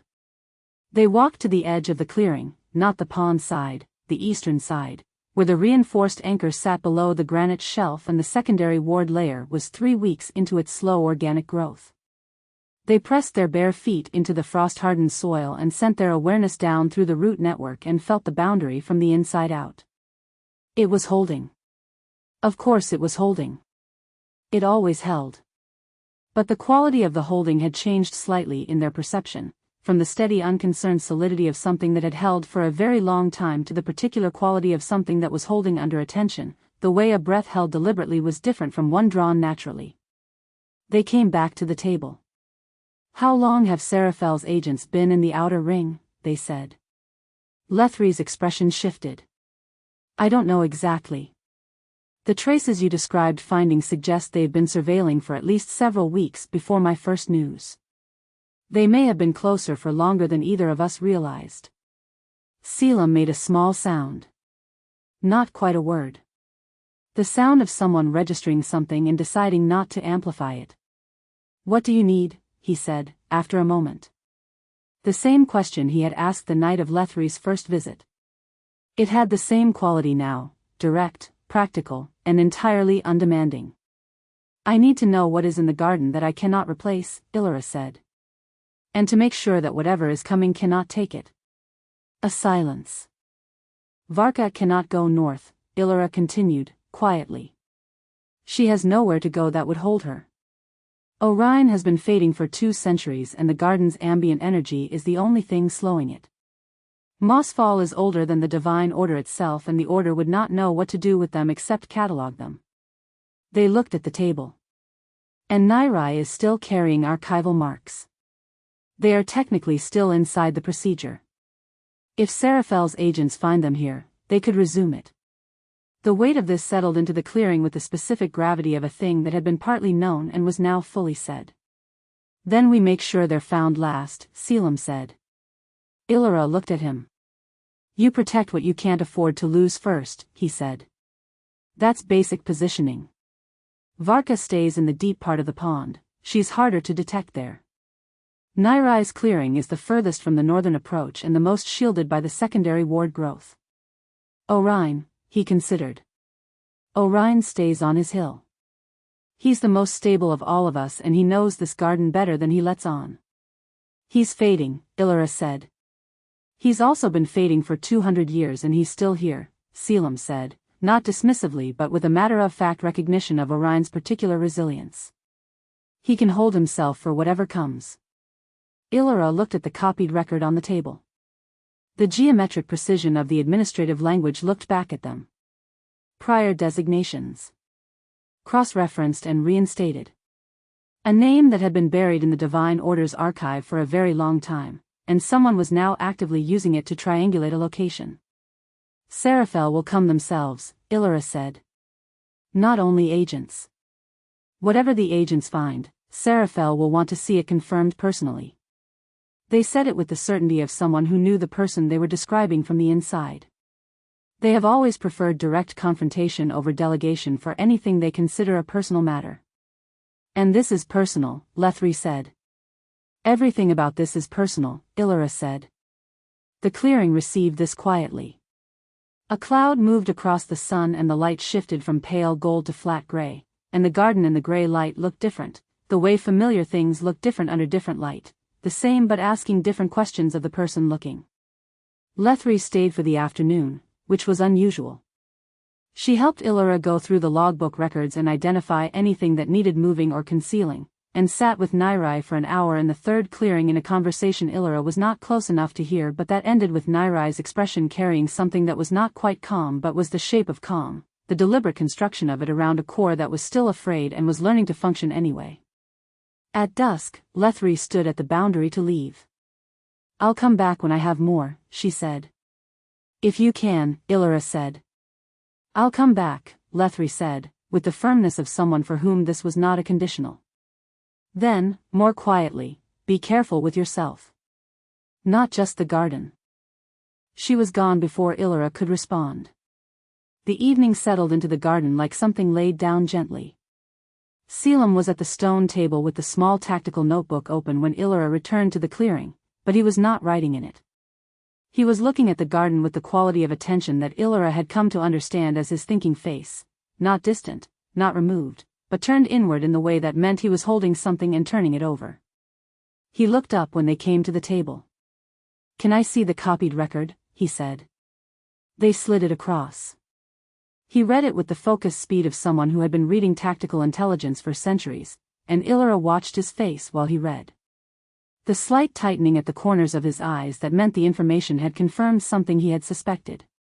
The small movement of his jaw that came and went. He set it down. "They're being careful," he said. "This isn't a brute force search.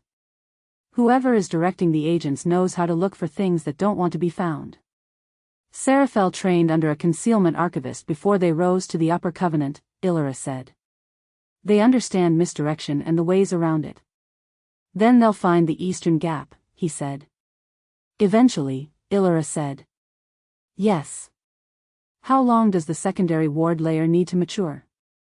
"Another month for the Ivy network to hold independently. The creeper may be faster." "A month," Selim said. They looked at each other. "We may not have a month," Ilyra said. "But we use the time we have." He nodded. "Then, the residents. Should we tell them the timeline has changed?" Ilyra looked at the pond, where Varka was still surfaced, all heads turned inward, watching the clearing with old amber eyes. "They already know," Ilyra said. "The garden knows. They feel it." He looked at Varka. "Then we don't insult them by pretending," he said. "No," Ilyra agreed. They gathered at the stone table that night, all of them, Orion coming down from his hill for the first time in several days, moving slowly and with the particular quality of someone who has decided that presence is required. Mossfall dispersed through the oak bark and the ivy above the table, listening with the entire surface area of the root network. Nairai at the table's end with their hands folded and their expression the careful construction of steadiness. Varka a dark shape on the bank with all heads visible, present in the complete way that ancient creatures were present when they chose to be. Selim sat beside Ilyra. Not dramatically beside them. Just at the place on the bench that had been, for several weeks now, the place where he sat when they worked at the table together. But the deliberateness of it was visible, and everyone at the table had been watching carefully enough to know what it meant. Orion looked at the sky. "The search has moved north," he said, in the slow arriving way of his words. He said it not as a question. "Yes," Ilyra said. "There is still time." "There is still time," Ilyra agreed. Mossfall made the sound like leaves. "They're right," Selim said, which meant he had learned to read Mossfall's frequency also, and Ilyra noted this without comment. "The secondary layer is growing. The boundary is still intact." "What do we do?" Nairai said. "What we have been doing," Ilyra said. "We tend the garden. We maintain the boundary. We do not panic, because panic is detectable and we have too much to protect to give anything away." Nairai nodded. Varka made a low, steady sound. "She's right," Selim said. "We're still here." Ilyra looked around the table. At the fading god who had been watching the sky for 2 centuries and had not stopped. At the plant spirit who was as old as the stone and was still growing. At the young godling who had arrived with nothing and was now talking to their plants. At the hydra who had survived a reclassification and had claimed a pond and was not about to lose it.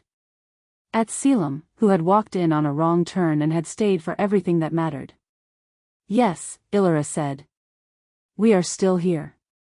That night they wrote in the logbook, Lethri, returned. Timeline revision confirmed. Active search phase beginning. Garden, informed and steady. Then, Eastern Gap, secondary layer accelerating growth where possible. Residence, repositioned for optimal protection. They paused a long time before writing the last line. Then, Seraphel is coming. We will be ready. They looked at those words. They had no certainty that they were true. But they were the right words to write, because the alternative was to leave the page blank, and the page had never been left blank. They closed the book, and the garden held the night around them, and beyond the outer ring of trees something continued its slow and systematic approach, and Ilyra sat with the knowledge of it and did not look away. Chapter 13, The Cost of Hiding. Ilyra found the third trace on the 14th morning after Lethri's second visit. It was on the western side this time. That was what made it different from the others, different in the specific way that changed the feeling of the thing from pressure to encirclement. The first two traces had been north and east. Now west. 3 compass points.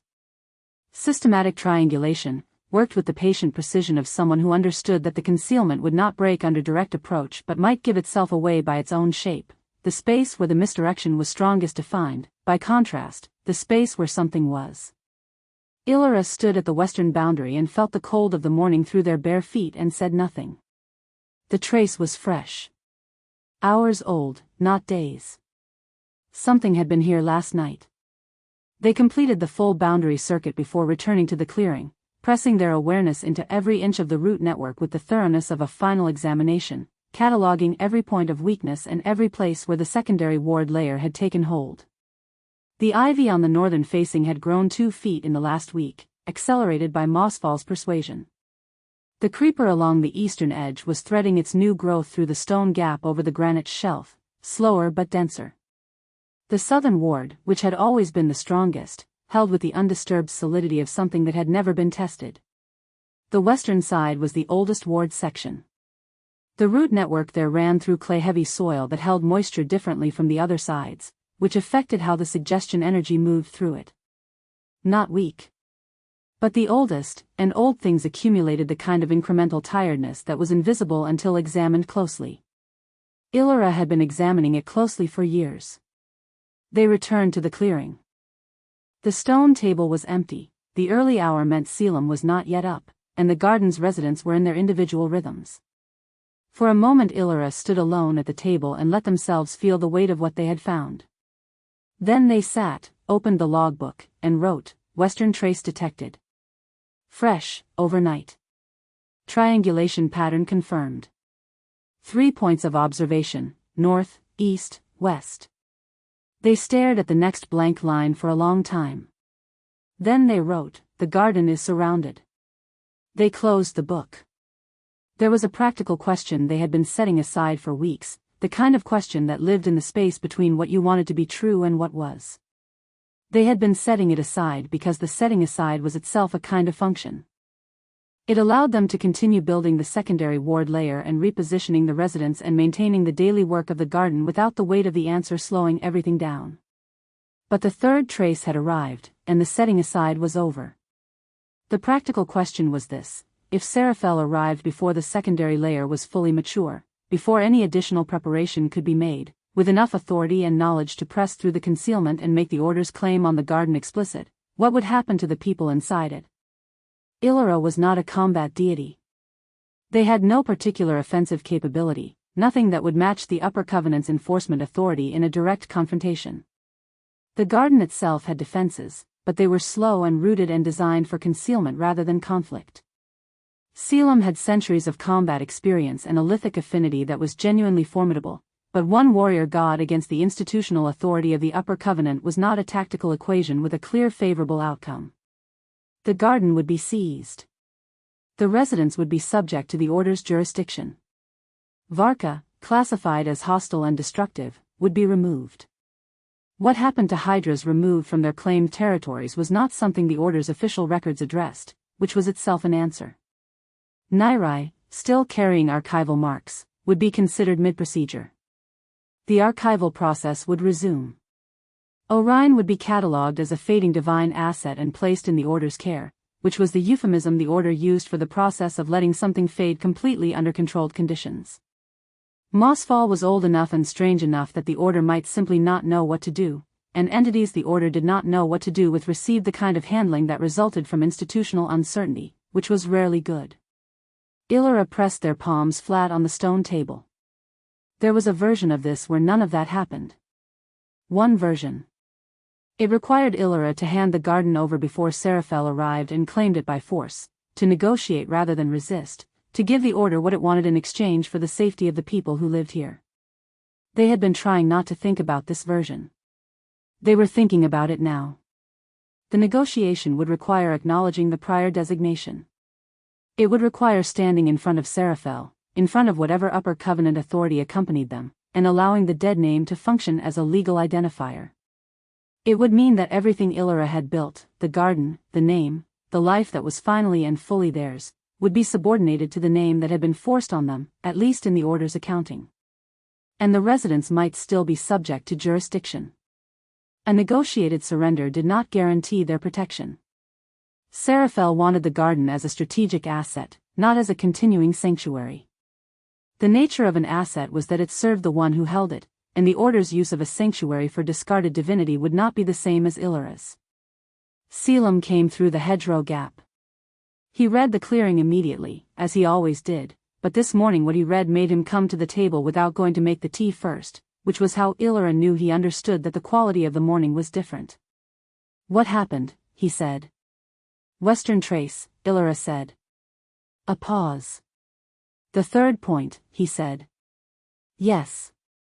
He sat. He did not say the thing that it meant, because he already knew what it meant and saying it again served no purpose.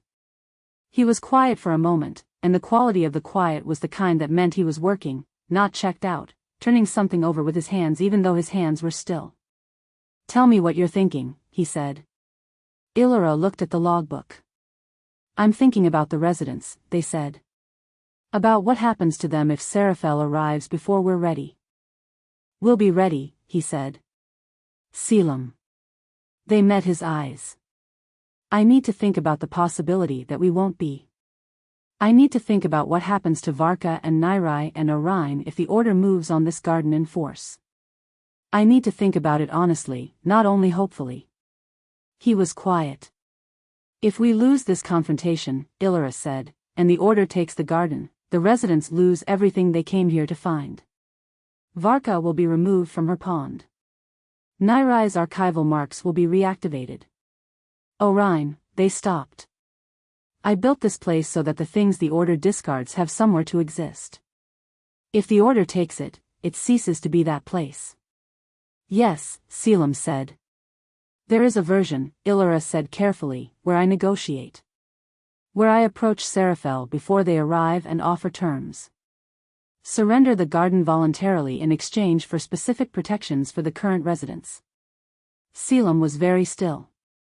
"You're considering giving it up," he said. "I'm considering whether it would protect them," Ilyra said. "That is different." "Is it?" he said. Not accusatory. A real question, looking for the real answer. Ilyra looked at their hands on the table. "I don't know," they said. "That's the honest answer. I don't know if Seraphel would honor negotiated protections. I don't know if the Order would allow current residents to remain under changed management. I don't know if the garden would survive the transition at all, whether it would simply stop being what it is once I was no longer tending it." They looked at the elder oak. "Mossfall would know. Mossfall has been part of the garden since before I was. They could tell me whether the garden has a self that exists apart from my keeping." "Have you asked?" "Not yet." "Because you're afraid of the answer," Selim said. He said it gently, not to wound. "Because I'm afraid of what I'll do with the answer," Ilyra corrected. "If Mossfall tells me the garden would survive without me, that it would continue to exist under different conditions, then the negotiation becomes the rational choice and I have to confront that." They paused. "And the rational choice requires me to walk toward Seraphel and say the name." The morning was very quiet. Selim looked at them for a long time. He was not looking at the problem, or calculating, or evaluating. He was looking at Ilyra with the quality of attention that had, over months, become one of the most familiar things in their world, the kind that simply held what it saw without requiring it to be something else. "You've been carrying this alone," he said. "I carry everything alone," Ilyra said. "That's what it means to be the keeper." "Not anymore," he said. They looked at him. "It hasn't been alone for months," he said. "I know you know that. But I think you keep forgetting it when the weight gets heavy enough." He leaned forward slightly, his elbows on the table, and the directness in his eyes was steady and specific. "You don't have to make the decision about negotiating today. You don't have to make it this morning, in the dark, by yourself, with only the worst version of the future in the room." "At some point I will," Ilyra said. "At some point," he agreed. "But not now. Right now you tell me what we need to do today, and we do it, and we don't give Seraphel anything except the knowledge that whatever they're coming for has had more time to grow and more people defending it." Ilyra was quiet. "I'll talk to Mosfall," they said finally. "Good. And I'll reinforce the western side this morning. It's the oldest and it needs direct attention." "I'll come with you," Selim said. "You don't have to." "I know," he said. "Not sharp. Just firm." "I want to." They went to make the tea, and then they went to the western boundary together in the frost-cold morning, and Ilyra pressed their awareness into the old clay-heavy soil while Selim stood at their side and said nothing, which was the right thing to do and which he had always understood. The ward held under the renewed attention. It was enough for today. Ilyra came back to the table in the afternoon and sat with Mosfall. The plant spirit was more present than usual, the form along the oak bark more defined, the slow syllable words coming more readily. Ilyra told them about the third trace and the triangulation and the question they had been carrying for days. Mosfall was quiet for a long time. Long enough that the afternoon light shifted twice while they waited. Then Mosfall spoke. "The garden," they said, each word placed like a root going down, "is not only what you tend." "I know," Ilyra said. "It is what grows because you tend it." "And what grows," Mosfall said, "is not the same as what was planted." Ilyra looked at the table. "It would change," Mosfall said. "Under different hands. Different intentions. A pause longer than the others. The growing things would survive. The shape of the growing would not." "And the residents?" Ilyra said. Mosfall made the sound like leaves in deep wind. "The garden would try to protect them," they said. "But a garden tended by power is not the same as a garden tended by care. The order would have the land. They would not have what the land has become." The slow words arrived with absolute precision. "You are not separable from this place, Ilyra. Not because you made it. Because it grew from you." Ilyra sat with this for a long time. Then they said, "So the negotiation would fail." "The negotiation," Mosfall said, "would give them the body of the garden. Not its life." Ilyra looked at the terraced beds, the winter-quiet plants, the frost on the stone. At the elder oak, enormous and patient, with Mosfall's presence moving through it like blood. At the pond where Varka lay, all heads submerged in the deep cold water. At the third clearing, where Nairai was talking to seedlings. At the stone table where Selim had set his cup. They looked at all of it, and they felt the particular thing that lived in the space between what was right and what was possible, and they understood, with a clarity that was also grief, that there was no version of this where the right choice was the easy one. "Then we hold," they said. Mosfall made no sound at all, which was the deepest kind of agreement. Ilyra opened the logbook. Wrote, Mosfall, consulted. "The garden cannot be separated from its keeper without ceasing to be what it is. Negotiation would protect the structure but not the life. Then, no surrender." They set the pen down. Outside, the winter light moved through the canopy in slow pieces. Somewhere in the garden, the sound of Selim's voice, saying something to Nairai about the south path drainage, ordinary and present. Varka's slow movement in the deep water. Orion's silence on his hill. The garden breathed. Ilyra breathed with it. They were afraid. They were going to hold anyway. Chapter 14, Stay. Selim found out about the logbook entry by accident. Not the entry itself. Ilyra kept the logbook and Selim had never looked at it uninvited, and he was not the kind of person who would. What he found out about was what the entry said, because 3 days after the conversation with Mosfall, Ilyra told him. They were at the western boundary, working on the secondary layer reinforcement, and Ilyra was pressing protective ink into the surface roots of the oldest section of ivy with the focused, methodical attention they gave to anything that required their hands. Selim was a few feet away clearing the accumulated frost debris from the base of the ward markers, and they had been working in the comfortable silence of shared occupation for most of the morning when Ilyra said, without looking up, I spoke to Mosfall. I know, he said. 3 days ago. I should have told you sooner. He waited. The garden cannot be handed over, they said. Not because I'm unwilling. Because what the order would have, if I gave it to them, would be the land and the structures. Not the garden. Not what it is. They pressed their thumb carefully along a root joint where the ink needed to penetrate the bark. The residents would not be safe. The growing things would survive, but the life of this place, what makes it what it is, would not transfer. Mosfall was very clear. So no surrender, Selim said. No surrender, Ilyra said. He set down what he was holding. I need you to understand something, he said. They looked up at him. When I said I was staying, he said, I meant it in all weather. Not only the quiet kind. He met their eyes directly. I want to make sure we're not operating on a misunderstanding. Whatever is coming, I'm here for it. Not as a tactical asset. Not because the garden needs a warrior. He paused. Because I am not leaving you in the middle of this. Ilyra was quiet for a moment. I know that, they said. I want to make sure, he said.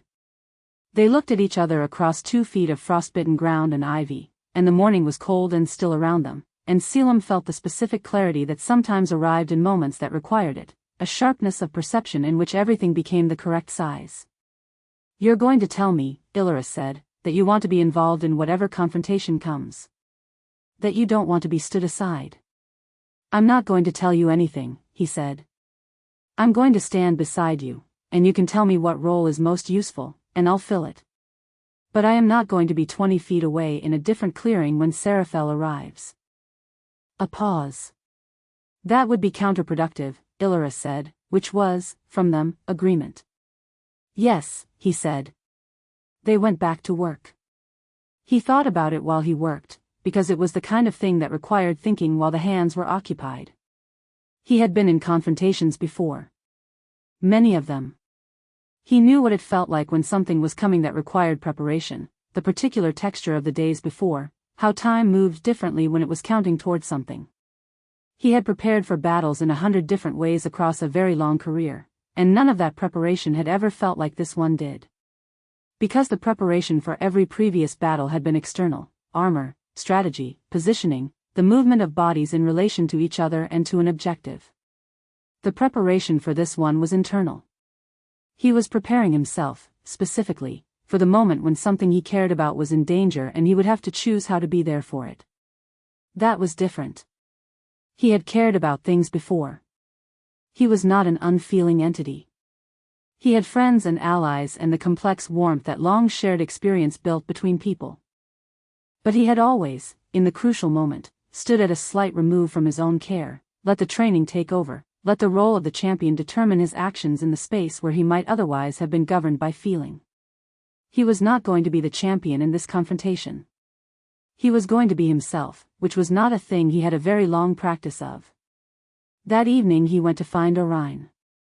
The fallen god was in his usual place on the hill, which at this hour of day, with the winter sky going dark fast in the east, meant he was watching the first stars arrive. Selim climbed the hill and sat beside him without preamble. Orion did not look away from the sky. The western trace, he said, eventually. You felt it? The garden felt it. A pause. I feel what the garden feels now. That has been true for some time. Selim looked at the darkening sky. The first stars were showing, faint at the horizon and brightening as the light left. Are you afraid? He said. Orion considered this with the deliberateness he brought to everything. The stars I knew, he said, finally, are mostly gone. The sailors who named them have been gone for longer. The constellations I watched over for centuries have different names now, or no names. A pause. I have been afraid of that. Of the forgetting. And now? Now I think, Orion said, very slowly, that being forgotten by the divine order is not the same as not existing. He turned his head. His faded silver eyes found Selim's with the particular directness of someone who has arrived, after a very long time, at something they are ready to say aloud. The garden remembers me. The people in it know my name. A pause. That is not nothing. Selim was quiet. Whatever comes, Orion said, I will be here. I know, Selim said. They sat together while the stars arrived. Below them the garden was settling into its evening rhythms. The pond lights where Varka moved through deep water, the faint warmth from the fire Nairai had lit in the third clearing small stove, the elder oak enormous and dark and mossfall patient within it. Selim was going through what he knew. He knew the garden's layout from months of working in it, better than most tactical situations he had operated in because he had not just walked the terrain but had worked it, had put his hands into its soil and his lithic affinity into its stone and his full attention into its rhythms. He knew the approach vectors, the concealments patterns, the places where the ward energy was strongest and where it was still growing. He knew Seraphel by description only, but description from someone who had been shaped by them, which was more information than a military briefing. He knew what Ilyra was afraid of. Not abstractly. Specifically. He was not going to let the fear be realized. He went back to the second clearing and sat at the small table inside and took out the tactical notebook and, for the first time in several weeks, used it for its original purpose. He mapped the garden. Approach angles, sight lines, the acoustic properties of the stone table clearing versus the deeper grove, where the root network was densest and would respond most actively to Ilyra's guidance. He marked the positions where Varka's field of awareness extended beyond the pond. He marked the third clearing where Nairai would be, and drew the approach path from the northern tree line to the gate of woven branches, which was where, based on everything Ilyra had described about Seraphel, the confrontation would center. Then he put the notebook away. Because the confrontation, he had understood over the past weeks of thinking about it, was not primarily going to be his to navigate. It was going to be Ilyra's. He was not the center of this story. He was the person standing beside the center. That required a different kind of preparation. He thought about what it meant to be fully present with someone in the worst moment. Not solving it for them. Not managing it on their behalf. Just being there, steady and specific, in a way that made the moment slightly less impossible to bear. He had not done that before. He had been the person who solved the problem, always. The champion, the decisive force, the one whose presence changed the calculus. He had never been the one who stood beside someone else's decisive moment and trusted them to take it. He was going to have to learn it quickly. He went to bed and lay in the dark and thought about Ilyra standing at the boundary in the frost, pressing their bare feet into the soil, holding the ward through the daily force of their attention. He thought about all the mornings of tea and the creeper negotiations and the logbook and the steady, daily, unspectacular courage of someone who had built a safe thing in an unsafe world and had been keeping it safe alone for centuries. He was not going to add to the weight. He was going to hold some of it. The decision had been made weeks ago, really, he was only now understanding its full shape. In the morning he woke before dawn, made the tea, and was at the stone table when Ilyra came through the hedgerow gap. They sat. He slid the cup across. They wrapped their hands around it. How did you sleep? He said. Adequately, they said, which was their way of saying not well. I've been thinking about positioning, he said. For when Seraphel arrives. I want to go over it with you, when you're ready. Not now.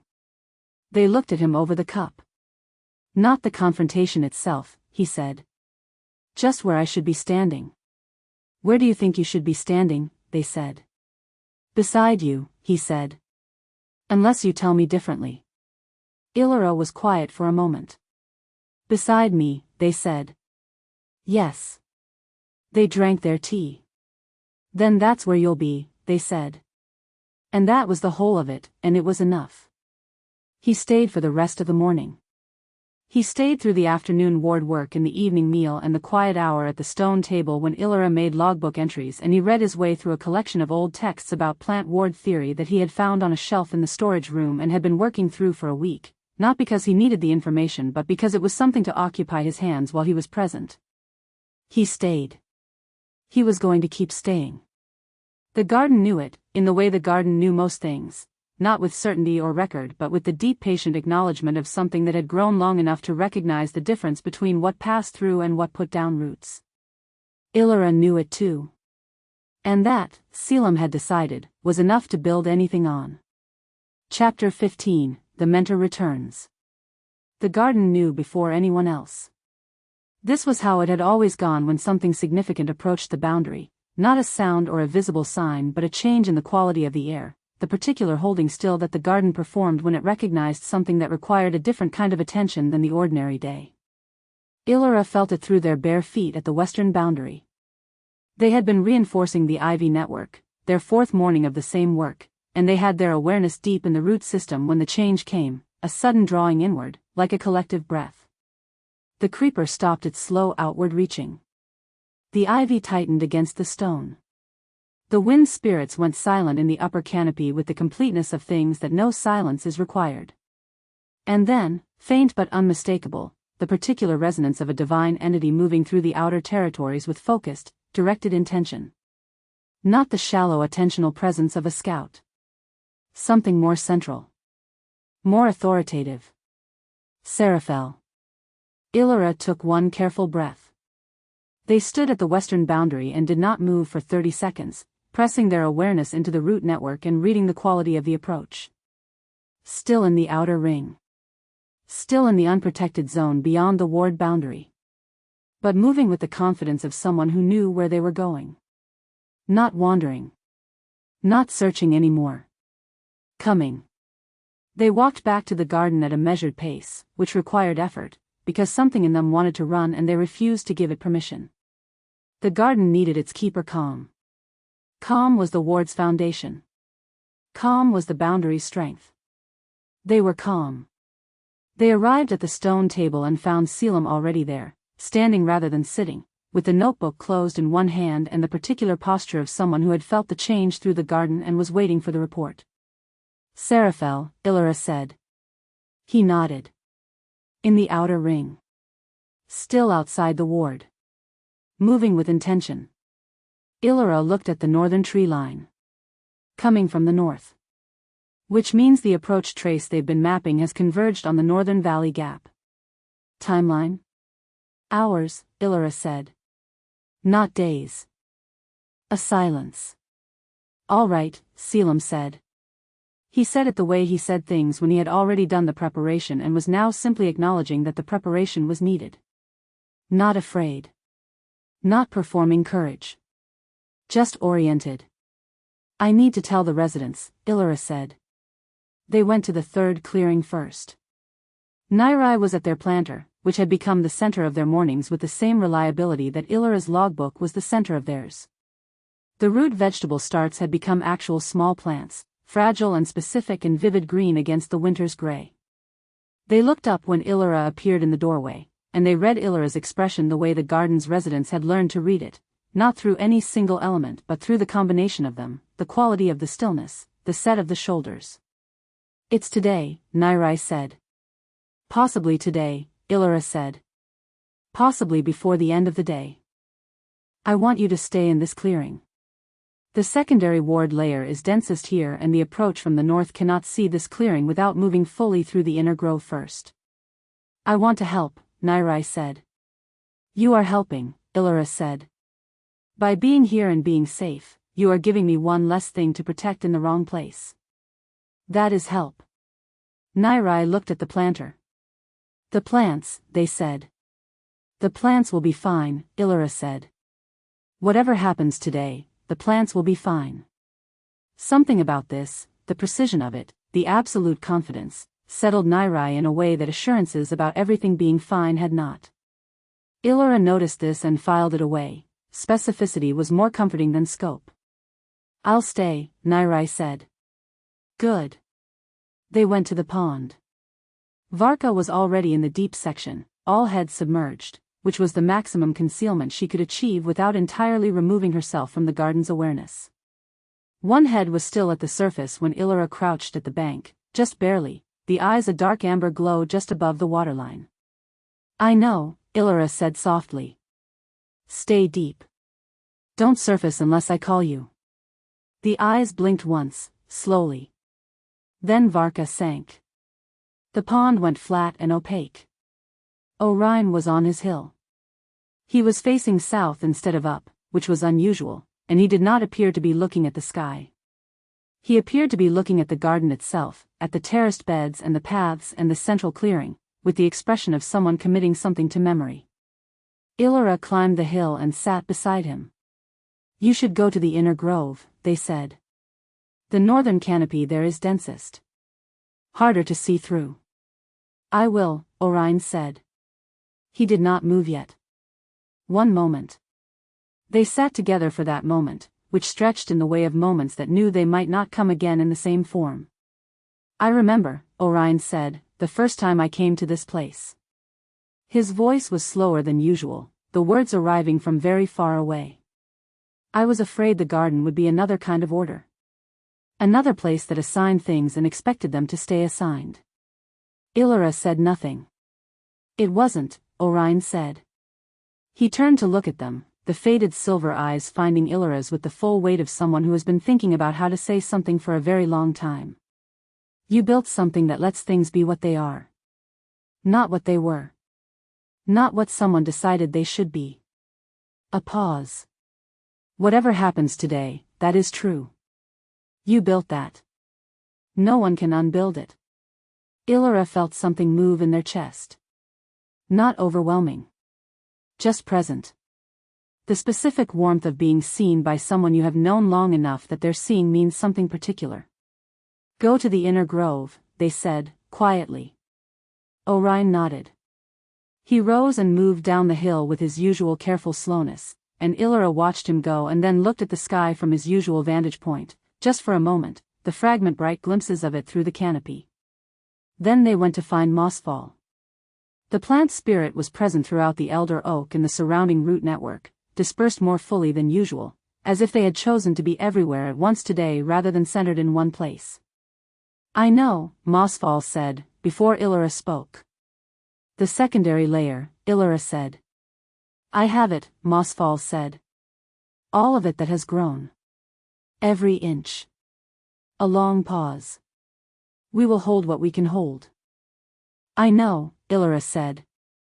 They stood at the oak's base with their hand against the bark and felt Mossfall's presence warm and ancient through the wood, the specific quality of something that had been alive and patient and here for so long that its existence was woven into the physical structure of the world. "You have been the heart of this place," Ilyra said. Mossfall made the sound like wind through leaves. "As have you," they said. Ilyra went back to the stone table. Selim was there. He had moved the stone table's bench slightly, which was such a small thing that anyone who hadn't spent months eating meals at that table would not have noticed it. But the adjustment put the bench at a slightly different angle to the northern approach path, which created a different sight line from the sitting position to the garden gate. He had been thinking about positioning. Ilyra looked at the bench and then at him. "The view from there," he said, "is better." They did not comment on this. They sat at the table in their usual place. Selim sat at the adjusted bench. They had been sitting in silence for approximately 20 minutes when the garden changed again. Not a sudden change. A gradual one, the kind that arrived the way deep cold arrived, incremental, establishing itself so steadily that you only noticed it when you realized the air had become something different from what it had been. The wind spirits were not just quiet. They were absent. The small sounds of the garden's creatures had stopped entirely. The ivy along the northern facing had gone still in the particular way of things that knew the difference between wait and run, and had chosen wait. Ilyra stood. Selim stood beside them. They looked at the gate of woven branches at the garden's northern edge, where the inner grove opened to the outer boundary. For a moment nothing happened. And then something did. The concealment did not break. Seraphel had not forced through it. What happened instead was that a precise, deliberate authority settled against the outer ward boundary like a hand pressed flat against a surface, not trying to push through, but making clear that it could, that the only reason it was waiting was because it chose to. An announcement of presence. An invitation to respond. Ilyra had always known Seraphel would not come through the ward by force if they could avoid it. Force was inelegant. Force was for people who had not learned to make the thing you were threatening do the work for you. There at the outer boundary, Ilyra said. Their voice was steady. They had been practicing this steadiness for centuries and it served them now with the reliability of long habit. Selim looked at them. Ready, he said. No, Ilyra said. He looked at them. But we go anyway, they said. They walked through the inner grove together, past the silver-veined ivy tightening around the stone arches, past the moonflowers that had closed even though it was not night, through the dappled dark of the northern canopy and out to the woven branch gate. Behind them, the garden held its breath. At the gate, Ilyra stopped. They could feel Seraphel on the other side as clearly as they could feel the ground under their feet. The particular authority of it. The coolness. The absolute confident assumption that they would be heard. Ilyra looked at the gate for a long moment. They had built this gate. They had woven it, branch by branch, from the elder oak's own material, with Mossfall's guidance, decades ago. They knew every joint of it, every twist of the interlock. It was theirs in the most literal possible sense.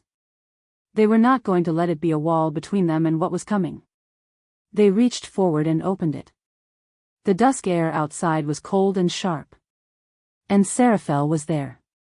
They looked exactly as they had looked in Ilyra's memory, and Ilyra had always known this would be the case, because entities that believed in the absolute authority of the category they occupied did not change their surface, because the surface was the category and the category was the truth as they understood it.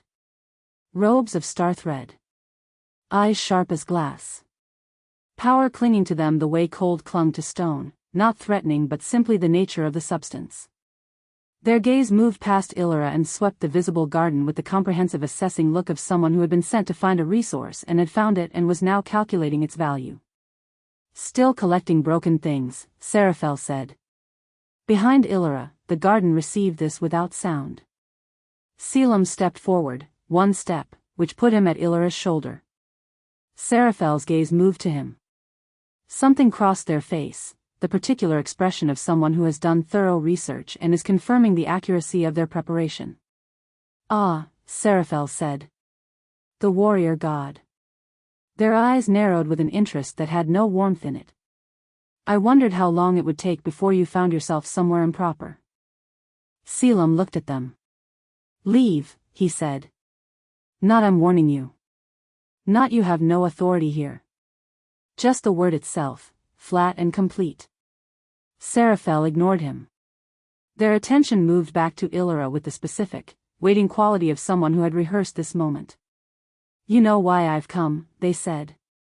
Ilyra's hands were still at their sides. Their feet were on the earth of the garden, bare against the frost, and through the soles of their feet they could feel the root network running in every direction, Mossfall's presence threaded through it, the secondary layers new growth in the ivy, the old solid ward energy of the stone and the soil. They were standing on 3 centuries of their own work. You want the garden, Ilyra said. Of course I do. Seraphel's gaze swept the sanctuary again, taking in what was visible, the terraced beds, the pond's dark surface, the shapes of the inner grove. The faint movement of something massive far below the water. A refuge for discarded divinity? Monsters? Failed gods? Imagine the influence. Ilyra said nothing. Seraphel's voice changed. Softened. The practiced softness of someone who knew that softness was a more effective tool than force. But influence is not the only thing I possess, they said. The garden was very quiet.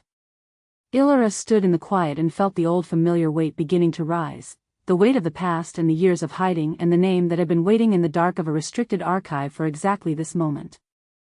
They did not let their hands shake. They did not look away. Seraphel opened their mouth. And Ilyra thought, with a clarity that surprised them by how simple it was, I have been afraid of this moment for 3 centuries. I have built an entire world around the shape of this sphere. And the world was worth building. And this moment was always going to come. They breathed in. The air smelled of damp earth and the cold particular sweetness of the winter garden. They were ready. Chapter 16, The Weapon of a Name. Seraphel looked at the garden.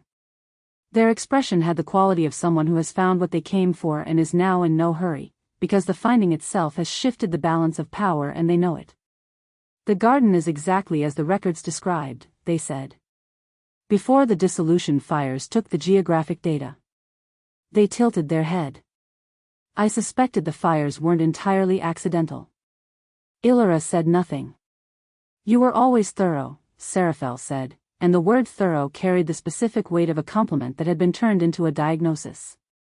Even when you were mine to direct, you understood that the best protection was the kind no one could see. I was never yours to direct, Ilyra said. Seraphel's expression did not change. You were designated under my authority. That is the Order's definition of the relationship. I am aware of the Order's definition, Ilyra said. I am also aware that definitions are not the same as truth. Something moved in Seraphel's face. A slight tightening, the first indication that the composed exterior was a constructed thing rather than a natural one. They had not expected Ilyra to open with challenge. They had expected, Ilyra understood with the knowledge of someone who had once been very thoroughly known by this person, some version of the long-practiced withdrawal. The careful neutrality. The deflection toward practical negotiation. They had not expected Ilyra to stand at their own gate and hold it. Very well, Seraphel said. They gestured at the garden. Then I will not address the personal history. I will address the legal one. They folded their hands in the formal posture of someone invoking institutional authority. The Garden of Unnamed Things exists on unregistered divine territory in the northern ranges. Its keeper is an undesignated entity operating outside the Order's sanctioned structure. Its residents include beings classified as hostile, beings mid-procedure under active archival orders, and beings whose divine status has not been formally reviewed in over 2 centuries. A pause. The Upper Covenant has grounds to claim this territory as an abandoned and unauthorized divine asset. You have grounds, Selim said, from Ilyra's shoulder. You don't have authorization. Seraphel looked at him with the patient expression of someone who has been told something incorrect and is deciding whether to bother correcting it. I have a formal inquiry filed through 3 separate administrative channels, they said. I have the reinstated personal identity record of the entity who claims to keep this garden. And I have the Upper Covenant's authority to act on findings from an official territory review. They looked at Selim with something that was almost gentle. You have been away from institutional structure for a very long time, warrior. What you understand as authorization has changed considerably. The institutional structure can authorize all it likes, Selim said. The authorization stops at the boundary. Boundaries, Seraphel said, are only as strong as the authority behind them. They looked at Ilyra. I know what you have built here, they said, and for a moment the formal language fell away and something older came through, something that sounded less like an official and more like the person who had once, very long ago, looked at a young entity with potential and decided what that entity should be. I know what it cost you. I know that you built it out of everything you had and that the people in it are the closest thing you have to what other gods call a pantheon. Ilyra was very still. I am not without feeling about that, Seraphel said. I want you to understand that. This is not cruelty. This is order. This is the maintenance of a structure that holds the divine world together, a structure that requires all its elements to be accounted for, registered, and understood. And if the element doesn't fit your accounting? Ilyra said. Then it is reclassified until it does, Seraphel said, without hesitation. That is not a judgment. That is administration. It is a judgment, Ilyra said. You simply don't recognize it as one. The clearing was very quiet. Seraphel studied them for a moment. The assessing look, the cataloging quality, the same expression they had worn 30 years into Ilyra's designation when they had begun to suspect that the designation was not holding the way they had intended. Give me the garden, Seraphel said. Voluntarily. On record as a cooperative transfer. I will ensure the current residents are processed with consideration. The ones who can be reclassified into acceptable categories will be. The ones who cannot. The ones who cannot, Ilyra said, will be archived. Or removed. Or held in the Order's care, which is the phrase the Order uses for the management of things it doesn't know what to do with and would prefer not to think about. Something crossed Seraphel's face that might, in another person, have been discomfort. I am offering you the least harmful version of an inevitable outcome, they said. There is no version of this outcome that is acceptable, Ilyra said. A silence stretched between them. Behind Ilyra, the garden breathed. Not the ordinary breath of a living place. The deliberate, present breath of something that was listening. Seraphel let the silence settle. And then, with the precision of someone placing a blade, they said, then I suppose I must remind you of what I possess. The formal posture again. The carefully measured pause of someone who has prepared for this moment and is delivering it as planned. I have access, they said, to the personal identity records of the entity formerly designated under my authority at the ceremony of the. Don't, Selim said. It was one word, quiet and without particular force, and Seraphel looked at him with the expression of someone who has been interrupted by furniture. The warrior god does not speak for the keeper, they said. No, Selim agreed. I don't. He stepped back, one step, which put him slightly behind Ilyra's shoulder rather than at it. Not stepping away. Stepping to the correct position, present and visible and deliberately secondary. Ilyra understood what he was doing.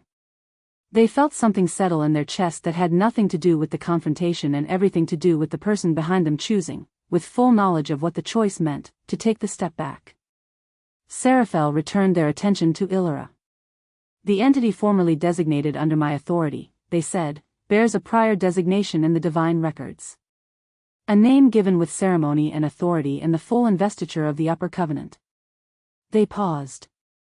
A name that, if spoken within the hearing of the wider divine world, would identify the keeper of this garden as a designated entity who abandoned their post, refused their role, and has been in violation of divine registry requirements for 3 centuries. The wider divine world is not here, Ilyra said. Not today, Seraphel said. But the record exists. And the record can be made public. Announced to every pantheon in the divine territories, every council, every entity that knows the keeper of the Garden of Unnamed Things as Ilyra. They let this settle. Imagine what they would say. Imagine what your residents would have to navigate, understanding that the person who has protected them built this sanctuary on a hidden name. Ilyra's hands were still at their sides. The thing that rose in them was familiar. It had a shape they knew exactly, the particular shape of a fear that had been lived with so long that it had become structural, had become part of the architecture of every decision they had made for 3 centuries. The weight of it was enormous. It had always been enormous. They had built a whole world around its edges. Seraphel watched their face. Give me the garden, they said again, quietly. And the name stays buried. The garden held its breath. The monsters watched. The spirits watched. Selim's hand moved to a position near Ilyra's shoulder but did not touch. Ilyra stared at the ground. That name. It had once been a cage. Not a name that fit and then stopped fitting. A shape forced over them before they had any understanding of their own shape, pressed down and fastened with ceremony and the full authority of an institution that had decided it knew what everything should be.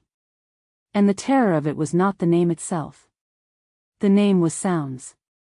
The name was air moved through a throat by a particular arrangement of intention. The terror was what it meant to others. What it would require of them. The explaining and the navigating and the having to be understood all over again by people who had known them only as Ilyra, who had learned Ilyra and trusted Ilyra and called on Ilyra in the dark. The terror was the having to be known differently. Seraphel waited.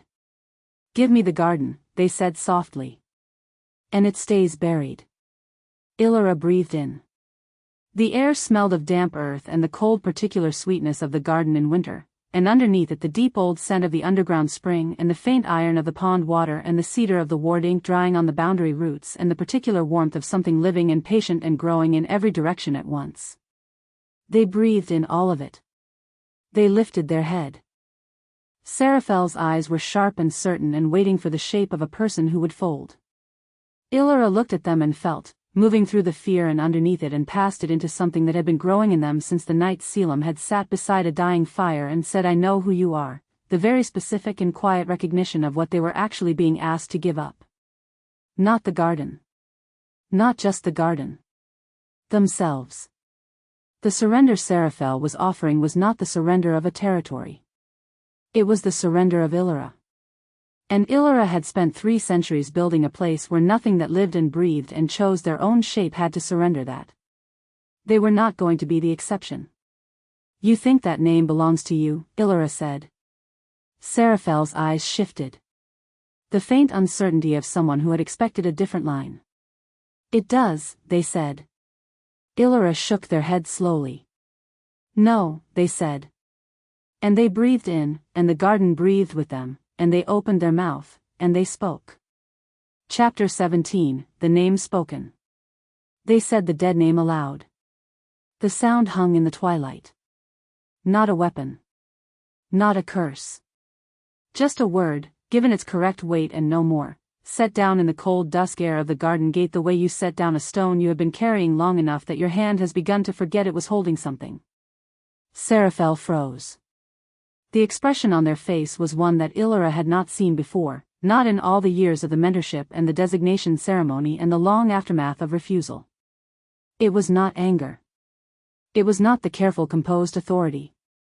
It was something underneath those things, something that had been there all along and had never needed to surface because the fear had always done its work before reaching this point. It was uncertainty. The first true uncertainty Ilyra had ever seen on that face. The silence that followed was very long.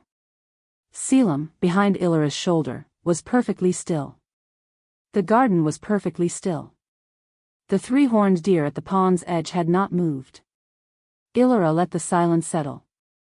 "That name was part of my life," they said. Their voice was quiet and even and completely without performance, the way they spoke when they were most fully themselves. "It was given to me by someone who believed they had the authority to decide what I was. It shaped the years I lived inside it. It is part of the history of how I came to be standing here." They paused. "But it is not who I am." They took one step forward. Seraphel did not step back. But something in their posture changed, a fraction, the first involuntary movement Ilyra had seen from them. "This is my name," Ilyra said. And they spoke it. Ilyra. The garden stirred. The sound of it went through the root network in the way that things that were true went through the world when they were finally spoken, not with dramatic force but with the particular resonance of a thing that had been waiting to be said and was now in its correct place. The ivy along the arches uncurled slightly. The moonflowers did not open, not yet, not quite, but they loosened. The wind spirits drifted back into the upper canopy from wherever they had retreated, tentative at first and then more present. "You cannot threaten me," Ilyra said, "with a past I no longer hide from." They held Seraphel's gaze. 3 centuries of hiding. 3 centuries of the careful work of the overlookedness, of the boundary maintenance and the logbook and the daily discipline of not looking directly at the thing that had been done to them and what it had cost. 3 centuries of the nameless thing against their ribs that was not quite loneliness and not quite peace, the stone in the palm, the thing that had no name because they had not yet found the words for all of what they were. They had built a whole world in those 3 centuries.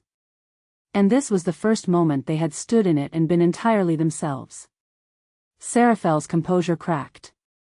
Not completely. Not the way a wall cracked under catastrophic force. More the way a very old thing cracked when it had been perfectly maintained for too long and the maintenance finally failed, a single line appearing from some internal pressure that had always been there and had always been held in. "You foolish," they started. "You wanted power," Ilyra said, and they did not raise their voice, did not let it harden into the kind of declaration that required an audience to receive it properly, because this was not for an audience, this was simply true and it was enough for it to be said. But the only power that name had was the fear I gave it. Seraphel's mouth closed. They looked around. They had expected something. Ilyra understood, watching them look, that they had come here with a very specific understanding of how this confrontation would unfold. The name would be threatened, the shame would arrive, the shame would do the work, the thing that shame had been doing for 3 centuries would happen again and the outcome would follow. They had built this confrontation on the reliable foundation of that expectation. What they found instead was the garden. A hydra's eyes, barely visible at the waterline, watching from the dark of the deep pond.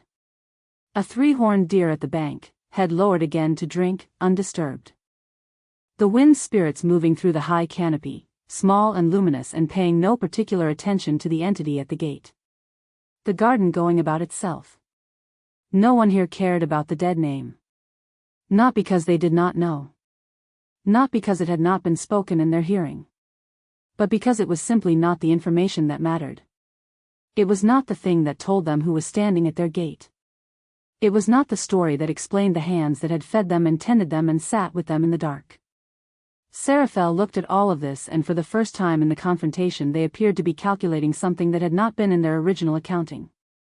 "You think this changes anything?" they said. And then Selim stepped forward. He came to Ilyra's side, not behind it, and he was not reaching for anything, not moving with the particular preparation of a person who is about to use force. He moved with the deliberate, settled quality of someone who has decided where they stand and is simply standing there. "Yes," he said. "It does." He reached down. His sword was at his hip, which it always was, the habit of centuries, the body's long memory of being the most dangerous thing in the room. He took it from the scabbard. And he set it on the ground. Blade down in the frost, hilt up, in the posture that was not surrender but something older and more specific, dismissal. The gesture that said this is not a thing that is needed here. He looked at Seraphel with the amber eyes that had, over the course of this long season, learned to be something other than a warrior's assessment. "You have nothing left to threaten," he said. The silence that followed was of a different quality from the others. Not the silence of waiting. The silence of something that had ended. Seraphel looked at Ilyra.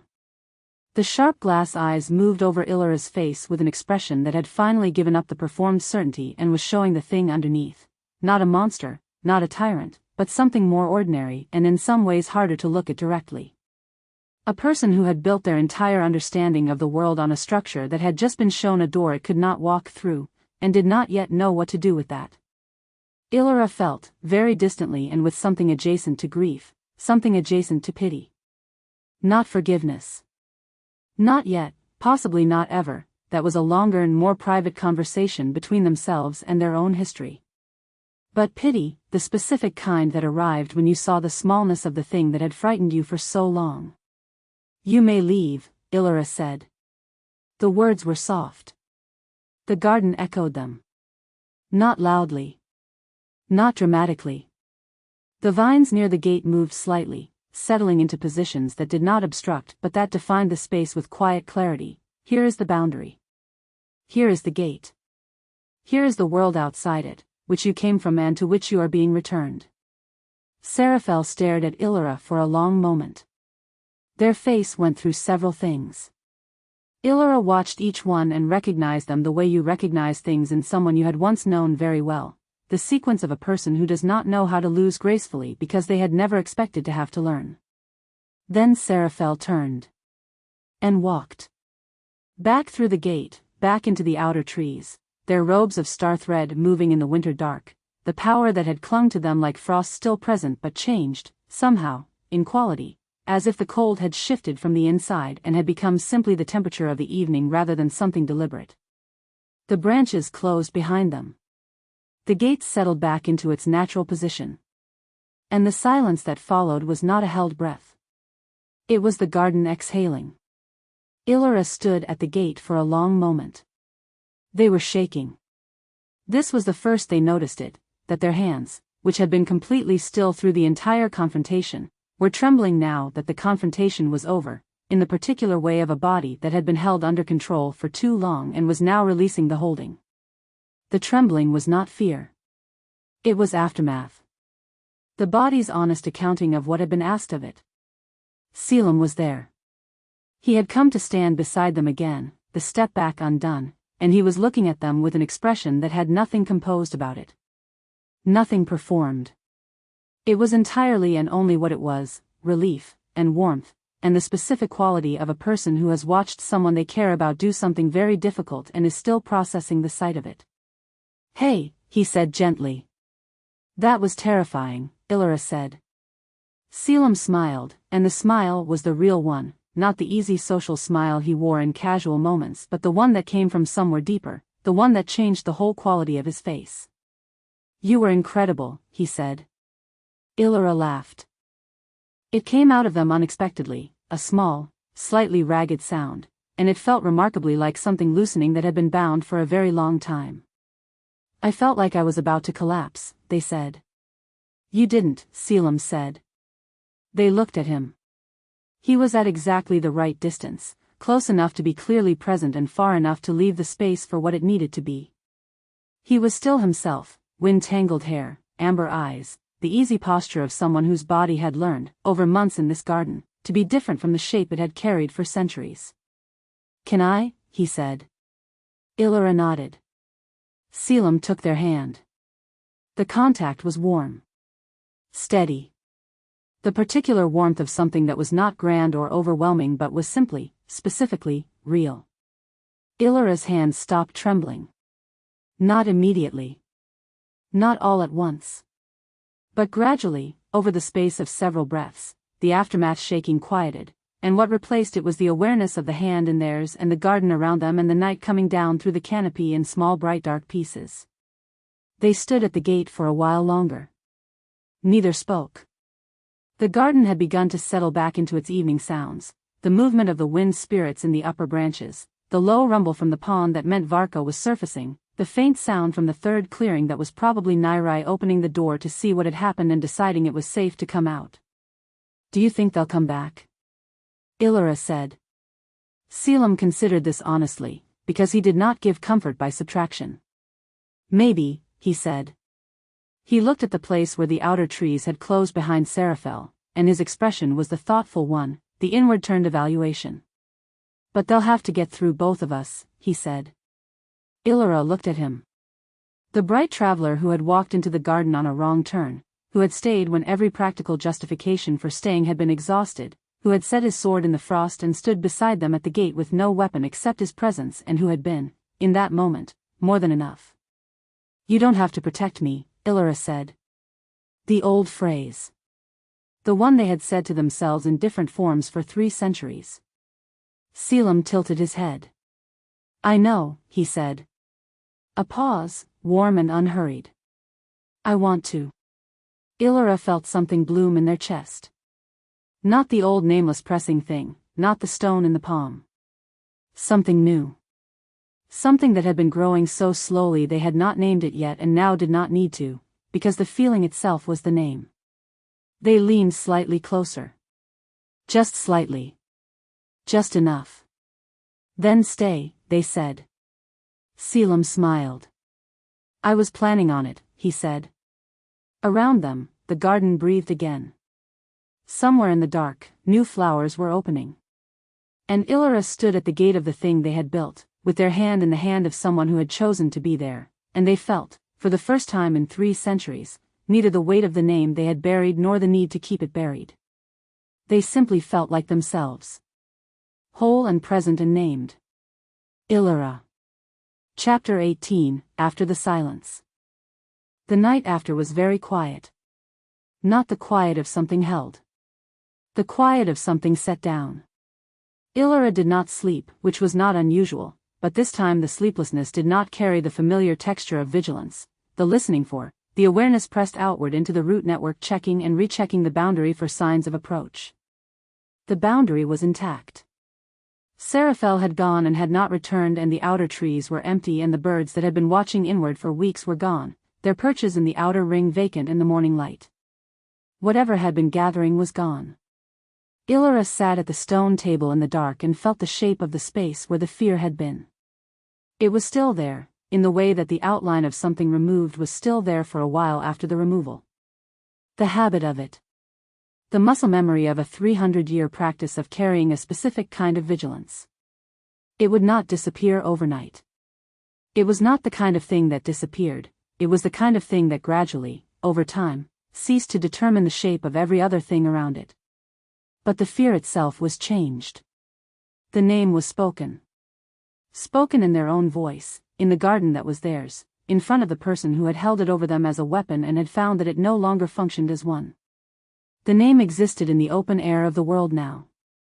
It had been said, and the garden had continued breathing, and Varka had continued watching from the pond, and the three-horned deer had lowered its head to drink. Nothing had collapsed. Ilyra sat with this knowledge and turned it over slowly, the way they turned particularly complex soil, looking at what it contained.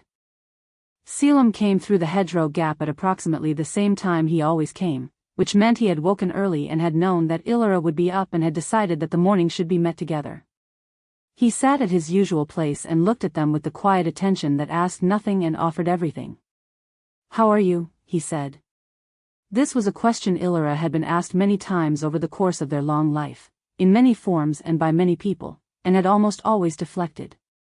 The deflection was so practiced that it had become its own kind of answer, a way of communicating that the question was received and the distance between the asker and the answer was maintained. They sat with Selim's version of the question and noticed that the deflection did not arrive. "Unsteady," they said. "In the way of something that has been put down after a very long time. My arms don't know what to do." Selim nodded slowly. He understood this. Ilyra could see in his face that he understood it from the inside, not abstractly. "That's exactly what it is," he said. They made the tea together, which was a small departure from the usual routine but felt correct, standing at the fire side by side while the water heated, and neither of them commented on it.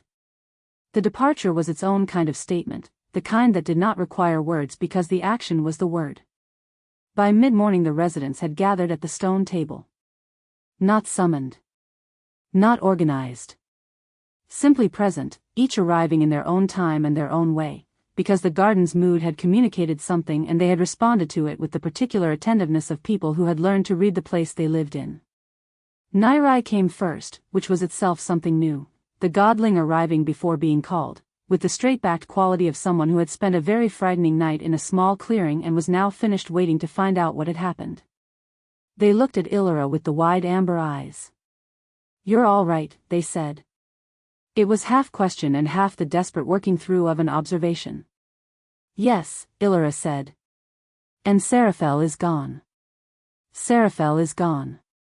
Nairai sat down at the table's end and was quiet for a moment. Then they said, with a directness that was new in them, "I heard you." From the third clearing, when the garden went quiet. They paused. "I heard you say your name." Ilyra looked at them. "Both of them," Nairai said. A silence. "Yes," Ilyra said. Nairai nodded.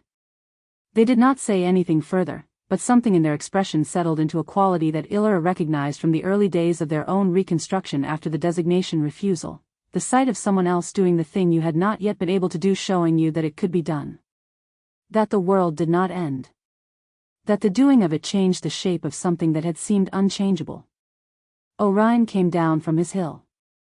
He moved with the careful slowness of someone whose body was beginning to feel the weight of the centuries more acutely than it once had, but his expression was, for the first time in a very long while, not the contemplative sorrow that had become his default register. There was something in it that had shifted overnight, some quality that had previously been absent from his eyes. He sat beside Ilyra. "I heard as well," he said, in the slow arriving way of his words. Not the words. The quality. He turned to look at them directly. It was like a constellation appearing. something that had always been there but was now visible. Ilyra said nothing. They pressed their palms flat on the table, the old grounding habit, and felt the stone under their hands, cold and real and ancient. "The star I saw," Orion said, "months ago. The one I thought was gone." He looked upward, through the canopy, toward the daylight sky. It hadn't gone. It had been behind something. And when the something moved, there it was. The metaphor hung in the morning air. Ilyra understood it with the exact precision it was intended. "Thank you," they said, which was not something they said easily and meant everything when they did. Orion inclined his head. Mossfall was already present, as they often were, dispersed through the elder oak and the ivy and the morning root network. They did not speak immediately. They let the table settle into its conversation and the tea be poured and the winter's sun move in its pieces through the canopy, and then, in the particular slow way that meant something had been growing toward being said for a long time, "The garden is well," they said. Simple. Complete. "The garden is well," Ilyra agreed. Varka did not come to the table, because Varka never came to the table, but at the edge of the pond one of the heads was visible above the waterline with the particular quality of presence that meant she was attending, and at some point during the morning gathering she left a smooth gray-green stone at the bank's edge that was identical in color and texture to the one she had given Selim months ago. Ilyra picked it up. They turned it in their hands. "I need to do the boundary check," they said, eventually. They stood, and they were surprised, in a way that came from somewhere very deep, to find that the standing felt different. Not lighter, exactly. More correctly weighted. As if the distribution of what they were carrying had shifted overnight into something that sat more evenly across the whole of them rather than concentrated in one place. They walked the boundary. It held. It always held. The eastern gap's secondary layer was dense and growing, the ivy threaded through the stone joins with the quiet determination of something that had been persuaded rather than forced. The western side, the oldest, sat in its clay-heavy soil with the patience of something that had endured many seasons and intended to endure many more. The anchor post in the granite shelf was stable, utterly and completely stable, the kind of stability that had a human handprint in it, that had been made deliberately by someone who understood what needed to be held. Selim's handprint. In the stone. Ilyra stood at the eastern gap and thought about this for a moment. The garden had been theirs alone for so long that the addition of someone else's work into its structure was still new enough to notice, still carried the slight surprise of the first time. But it was also already part of the whole, already integrated into the ward's function in a way that was not separate from the garden's own nature. Not a foreign element. A grown-in one.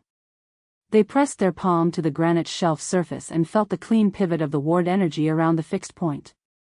Then they went back to the clearing. Selim was talking to Nairai about the south path drainage and how the spring thaw would affect the lower terrace beds, and Nairai was asking questions with the focused interest of someone who wanted to understand the practical mechanics of the place they now lived. The conversation was entirely ordinary. It was also, in its ordinariness, exactly the kind of thing that the garden existed to make possible, two people talking about the ground they stood on, learning how to tend it together. Ilyra sat at the table and opened the logbook. They wrote, boundary, checked. Holding. All sections stable. Then, Seraphel, departed. Garden, intact. Residents, present and well. They looked at the entry. Added, no further immediate threat detected. Then they wrote, in the same careful shorthand they had used for 3 centuries, a line that was not about the ward or the residents or the boundary or any of the practical mechanics of keeping, Ilyra. Keeper of the Garden of Unnamed Things. The name is spoken. The name is mine. They looked at those words for a long time. Then they closed the book.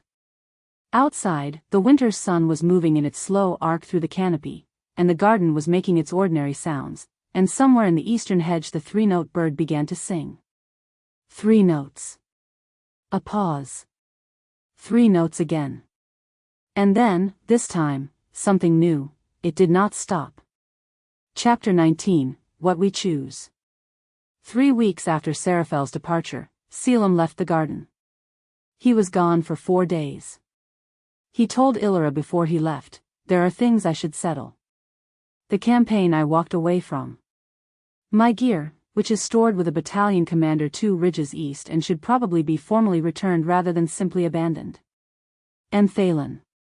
He said this last one with the particular quality of a thing that had been waiting to be addressed and had been patient about it. He'll want to know I'm not dead. Is he likely to think you are? Ilyra said. I've been out of contact for the better part of a year, Selim said. Thalen has a dramatic imagination.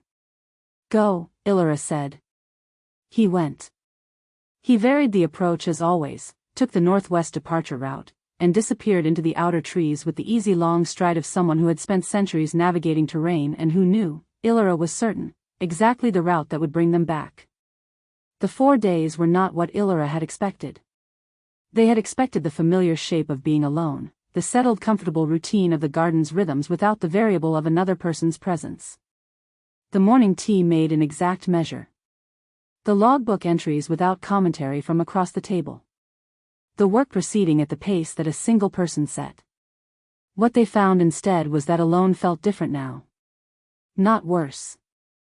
Not lonelier in the way that alone had sometimes meant in the years before the garden had residents, in the earliest period when it had been only them and Mossfall and the beginning of the route network. This was not that kind of alone. The garden was full, Orion on his hill, Varka in her pond, Nyrai in their clearing talking to increasingly robust root vegetable plants, Mossfall dispersed through the oak and the ivy and the new growth of the secondary ward layer. Alone meant only Selim's absence specifically, and the specificity of it was new information. It told Ilyra something they had already known but that the 4 days made clearer, that the nameless thing against their ribs that had been present for so long had not, in fact, been the thing they had once thought it was. It had not been a general loneliness. It had been a very specific one. The loneliness of someone who was waiting, without knowing they were waiting, for a particular kind of company that they had not yet encountered. On the 3rd day Nyrai came to the stone table and sat across from Ilyra in the manner of someone who had decided something. Can I ask you something? They said. You can ask, Ilyra said. The archival marks. Nyrai pushed up their sleeve.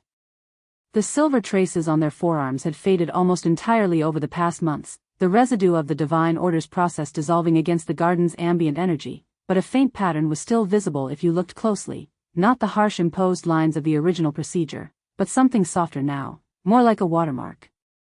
They're almost gone. Yes, Ilyra said. Another few weeks. What happens when they're gone completely? Nyrai said. To me. To my designation. Ilyra considered this with the honest care they gave to all of the garden's practical questions. When the archival marks fully dissolve, the procedure's hold on your essence is released. Your divine nature will settle back into its natural state. They paused. What that means practically depends on what you discover your natural state to be. I was a harvest deity, Nyrai said. Root vegetables. You were designated as a harvest deity, Ilyra said. That may be part of what you are. It may be all of what you are. Or it may be that the designation was given to a person who is larger than the role that was put on them, and the marks and the constraints of the role were preventing you from finding out. Nyrai looked at the table. How do I know which one it is? They said. The same way you know anything true, Ilyra said. You wait and you pay attention and you let the evidence accumulate without deciding the answer before it arrives. Nyrai was quiet for a moment. Your plants are very healthy, Ilyra said. Nyrai looked up. Whatever designation you carry or don't carry, Ilyra said, the growing things respond to you in the way they respond to someone who understands them from the inside. That is not nothing. It doesn't feel like enough to be a divine nature, Nyrai said. It is exactly what a divine nature is, Ilyra said. The order convinced several generations of deities that divine nature was about scale. About the size of the territory, the number of the worshippers, the grandeur of the domain. They looked at the terraced beds outside the clearing, the winter-gray stalks that would green again in spring. But scale is just a measurement. It doesn't tell you what something is. Nyrai sat with this. You sound like you know, they said.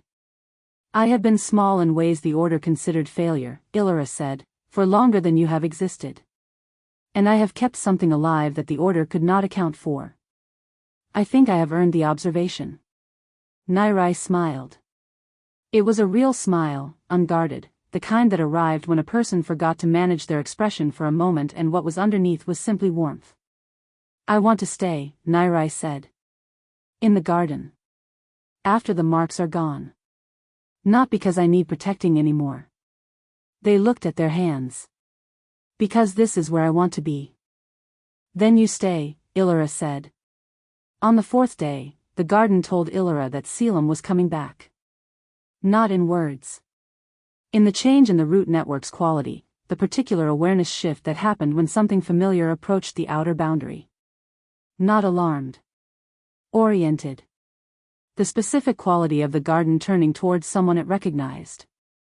Ilyra was at the stone table when he came through the inner grove and into the clearing, looking exactly as he always looked returning from the outside, slightly wind-roughened, carrying the particular scent of the wider world that would dissipate over a day or two in the garden's air, moving with the easy stride of someone who has found the right path and knows it. He sat at his usual place. Ilyra slid the tea across without comment. He wrapped his hands around it and looked at the garden in the early morning light. Thalen sends his regards, he said. He was, as predicted, convinced I was dead. He was also furious, which was itself a kind of relief. Why relief? Ilyra said. Thalen angry means Thalen present, Selim said. If he'd been resigned I'd have worried more. He drank his tea. I returned the gear. Formally declined 3 separate offers to rejoin 3 separate campaigns, which Thalen received with the graciousness of someone who had anticipated all 3 refusals and was declining to be gracious about them. A pause. And I settled my divine registry status. Ilyra looked at him.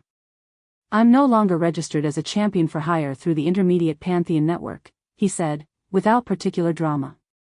I've formally withdrawn from the active roster. He looked at the table.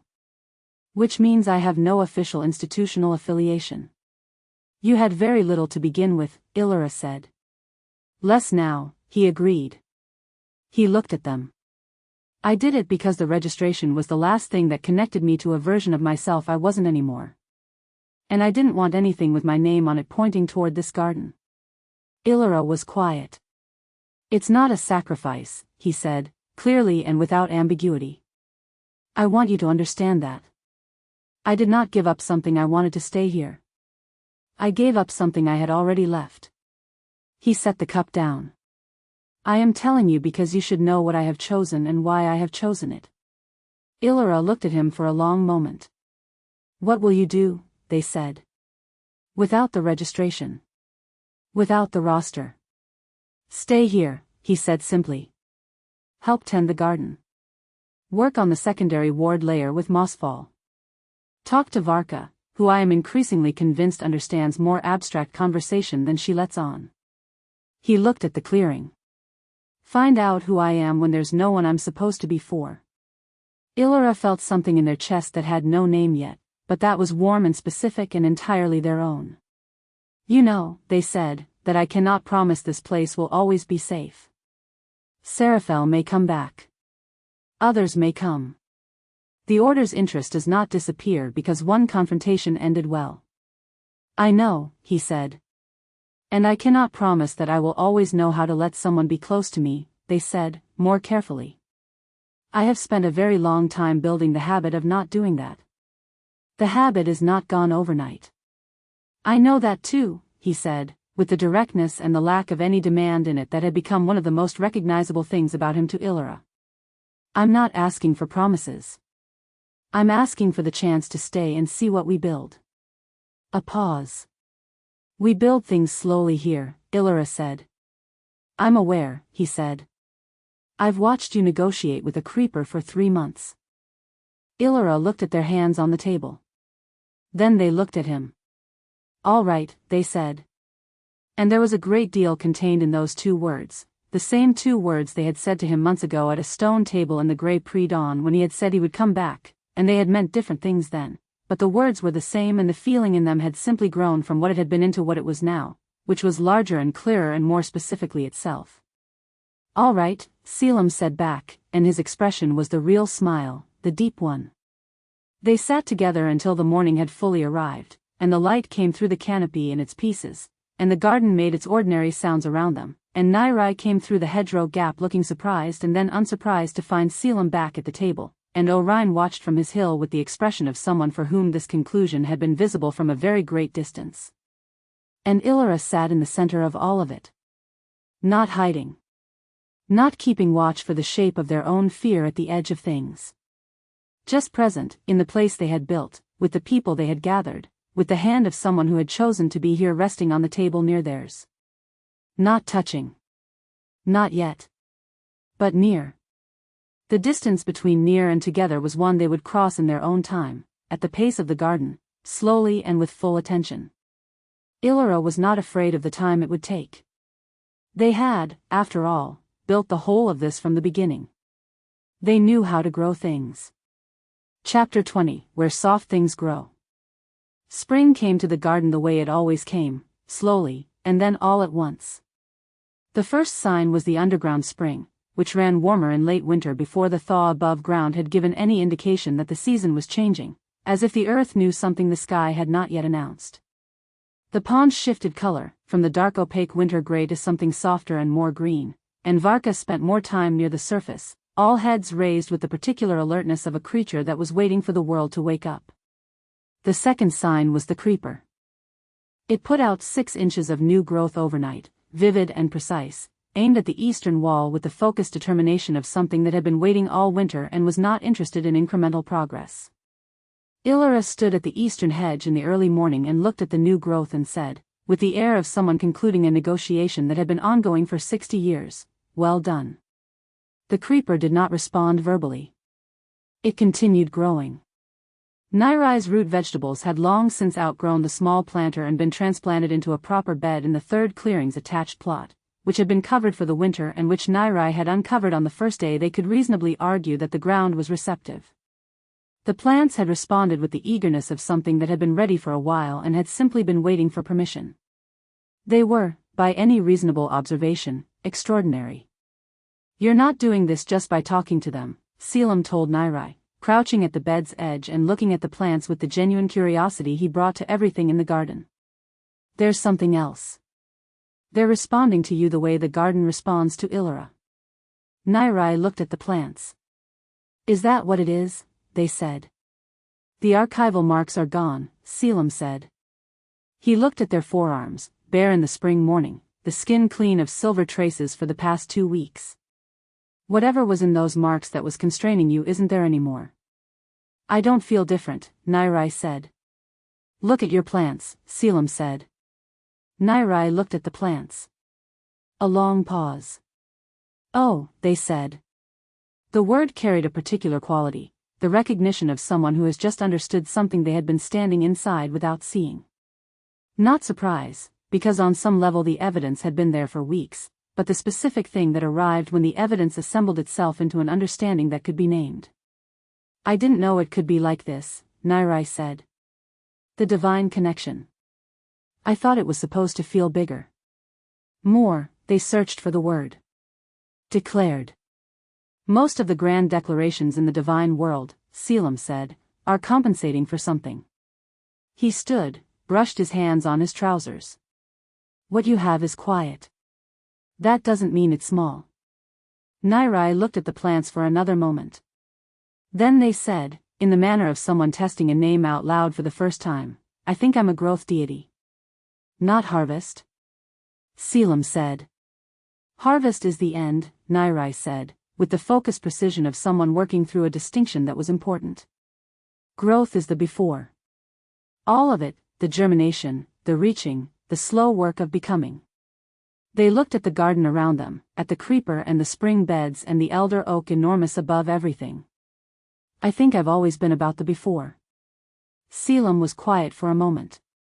"That's a better fit," he said. "Yes," Nairai said. "It is." They told Ilyra that evening.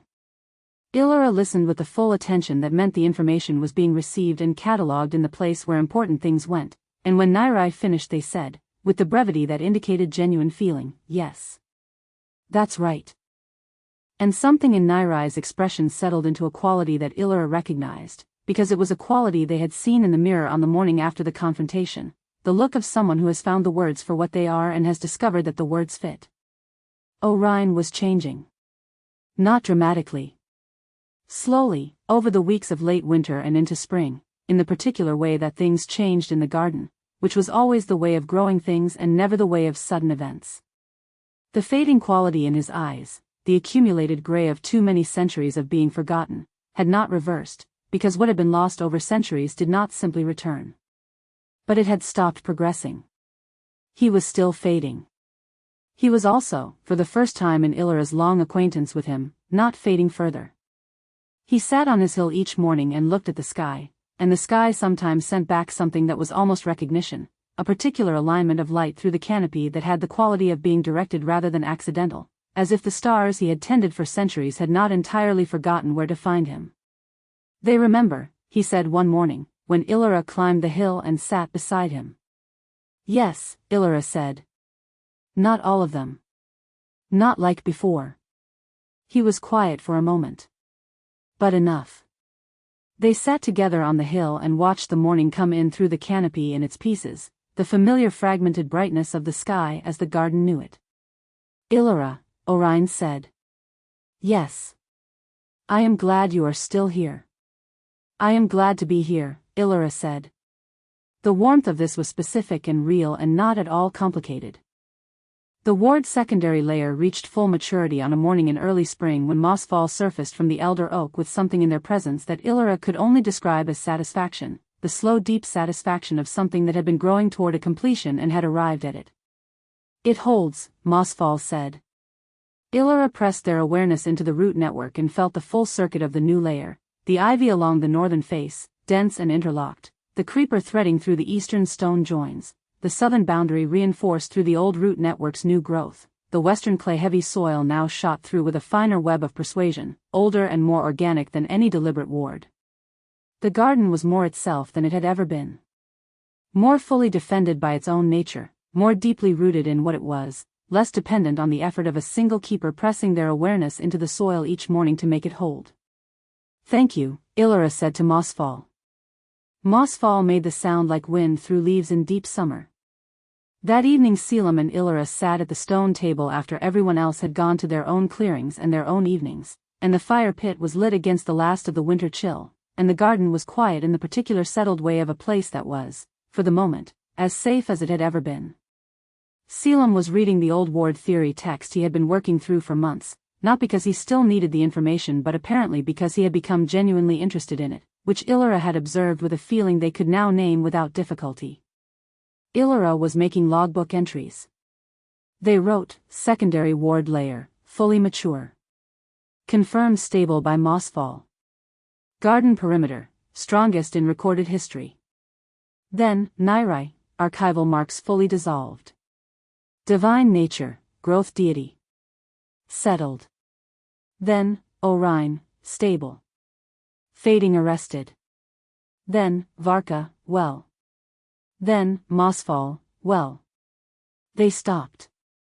They looked at what they had written and thought about the years of entries before this one, the careful shorthand of boundary and residence and weather and threat. The logbook that had begun as a record of maintenance and had become, over years and decades, also a record of something else, a life. The slow accumulation of evidence that something real was being built. They wrote, Selim, here. They looked at those two words. Then they wrote, garden, growing. Then they put the pen down and looked at the fire.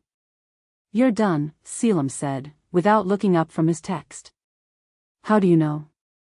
The pen goes down differently when you're done than when you're pausing. Ilyra considered this. It was probably true. I didn't know you could hear the difference. I've been listening to you write for almost a year, he said. I know the difference. He set the text down and looked at them across the firelight, and the warmth in his expression was the uncomplicated kind, the kind that did not ask anything of the person it was directed at and did not require anything back. Can I ask you something? Ilyra said. You can ask, he said, which was their own phrase returned to them, and the corner of his mouth moved. When you first came back, Ilyra said. After the 4 days. You said you wanted to stay and see what we build. They looked at the fire. What did you think we would build? He was quiet for a moment. Genuinely thinking, not performing thought, looking at the question with the full seriousness it deserved. I didn't know specifically, he said. I knew what it was made of. Honesty. Patience. The particular kind of care that doesn't require the other person to be different from what they are. He looked at them. I've never had anything built out of those things before. I wanted to find out what the shape of it would be. Ilyra looked at the fire. And now, they said. Now I think the shape is this, he said. Exactly this. The table and the logbook and the garden going about itself around us. He paused. And you? The fire shifted, settling into its own warmth. Ilyra turned from the fire to look at him, and he was already looking at them, and the distance between the two sides of the table was not very large. I have been thinking, Ilyra said carefully, about the things I have not known how to say. I know, he said. I think I know how to say some of them now, they said. Not all of them. Not perfectly. Perfectly is not what I'm looking for, he said. They looked at him. I know that, they said. That is partly why. They stood up from their side of the table. It was not a large table. The distance between one side and the other was exactly the distance it had always been, and Ilyra had sat across it from him for almost a year, and crossing it took 3 steps. They took the 3 steps. They sat beside him. Not dramatically. Just at the place on the bench on his side of the table, with the firepit's warmth on their left and Selim's warmth on their right, and the garden around them in its spring beginning quiet. He did not say anything. He did not need to. After a moment he turned slightly toward them, and Ilyra turned slightly toward him, and the distance that remained between them was the comfortable distance of 2 people who understood that closeness was not the same as collision, and that the choosing of it was as important as the having of it. Still here, Selim said. Still here, Ilyra said. The fire burned down slowly. The garden breathed around them, the pond's dark surface, the ivy along the arches, the elder oak enormous and patient, the wind spirits in the upper canopy, the small luminous creature that was still classified in the logbook as the blue thing drifting past at knee-height and taking no notice of anything. The 3-note bird in the eastern hedge sang. 3 notes. A pause. 3 notes again, and more, and the song continued through the dark, unconcerned with the silence that had preceded it, simply present in itself and continuing. Somewhere in the garden, new things were growing. The secondary ward layer held the boundary in the deep soil, persuasive and patient and entirely alive. In the third clearing, root vegetables were doing something extraordinary. On the hill, a fated god watched a sky that was beginning to remember his name. At the pond, a creature the divine order had tried to erase slept in water that had always belonged to her. And at the stone table, in the light of the fire that smelled of rain because Mossfall had asked the garden to make it so, 2 people sat together in the specific warmth of something that had been built slowly and deliberately from the truest available materials. Not invulnerable. Not finished.